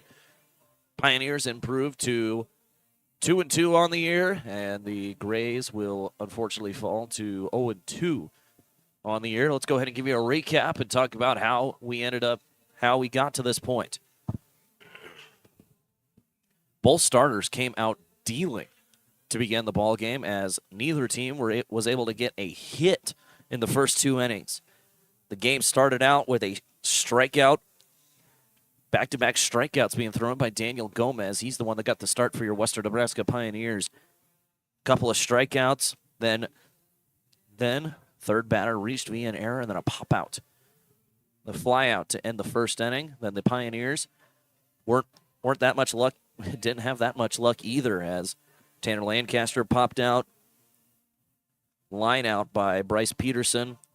Then Tyler Anton was able to draw a walk, which was then, unfortunately, a strikeout by Lauren Benny. Second inning, more of the same. Another strikeout from Daniel Gomez. Then a hit by pitch, ground out, and then another strikeout. 4 strikeouts in 2 innings for Daniel Gomez. Excuse me. Second inning, 3-3. Pioneers ended up going 3-3 down. In the third inning, that's where the Greeley Grays were able to try to bust things open as they started out. Another ground out, and then 2 walks, and then a single for the Grays for the top 3 in the lineup. Walk by Croseat, walk by Austin Williams, and then a single by Peter Torbicki.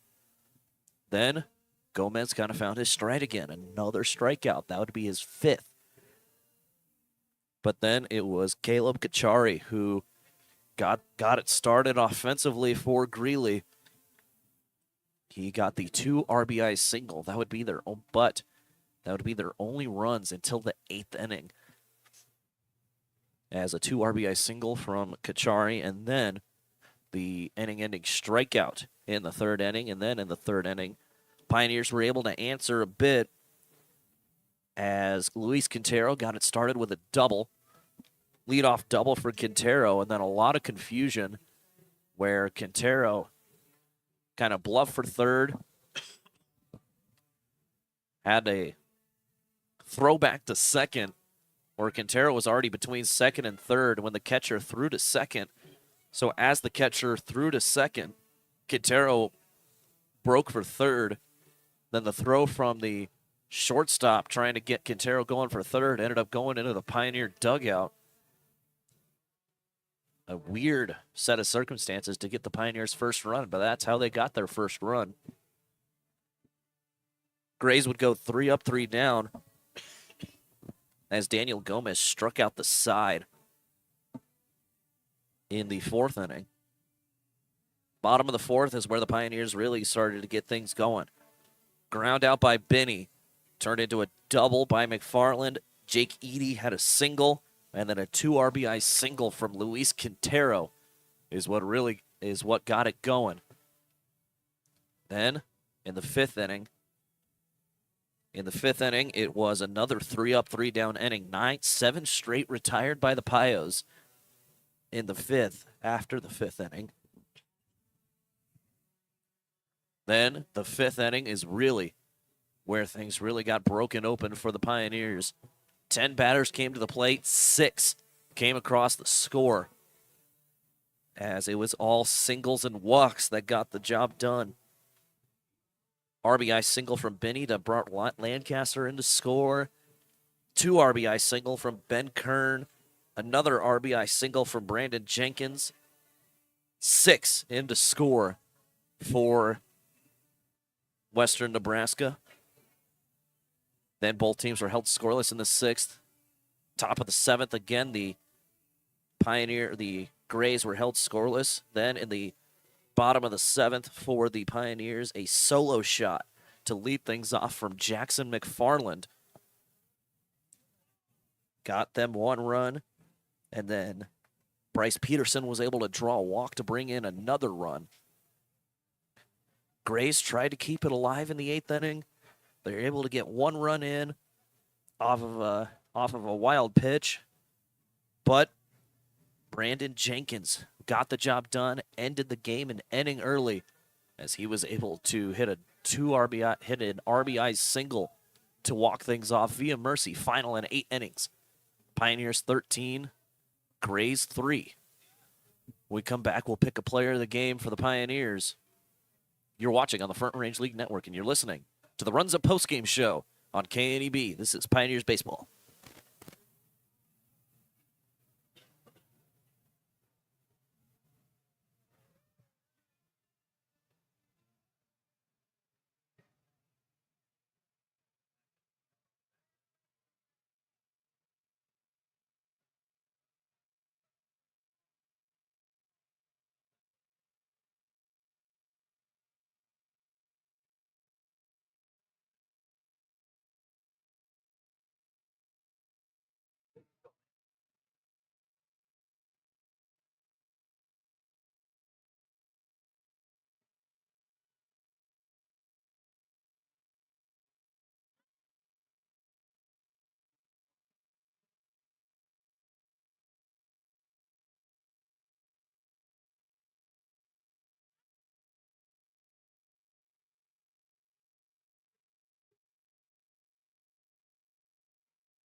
Welcome back to the Runs Up Postgame Show as your Pioneers take down the Greeley Grays by a score of 13-3 in 8 innings.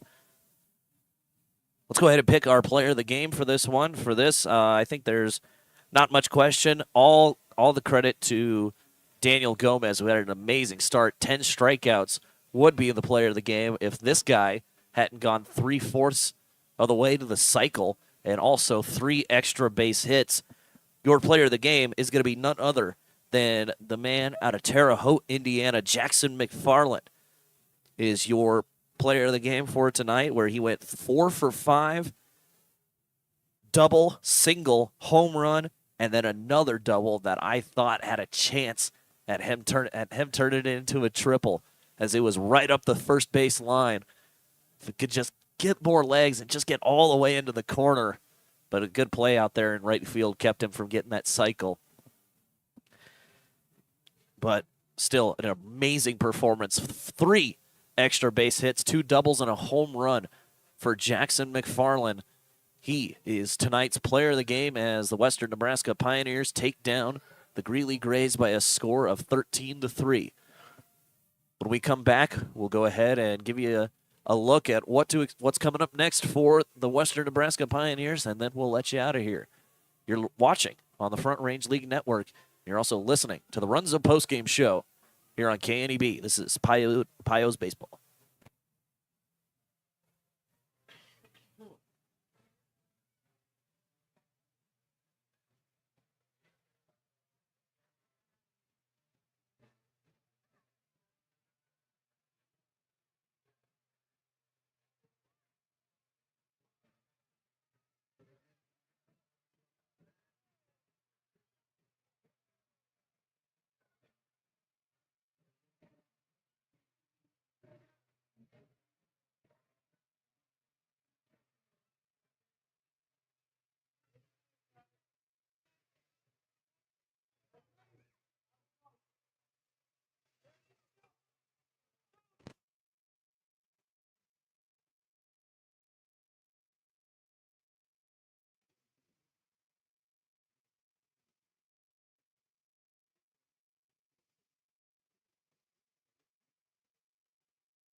Welcome back to the Runs Up Postgame Show. Your Western Nebraska Pioneers take down the Greeley Grays by a score of 13-3 here at Oregon Trail Park for opening day for the Western Nebraska Pioneers. First, the home opener, not necessarily opening day, the home opener for the Western Nebraska Pioneers, as they'll look to do it all over again tomorrow at 11 a.m.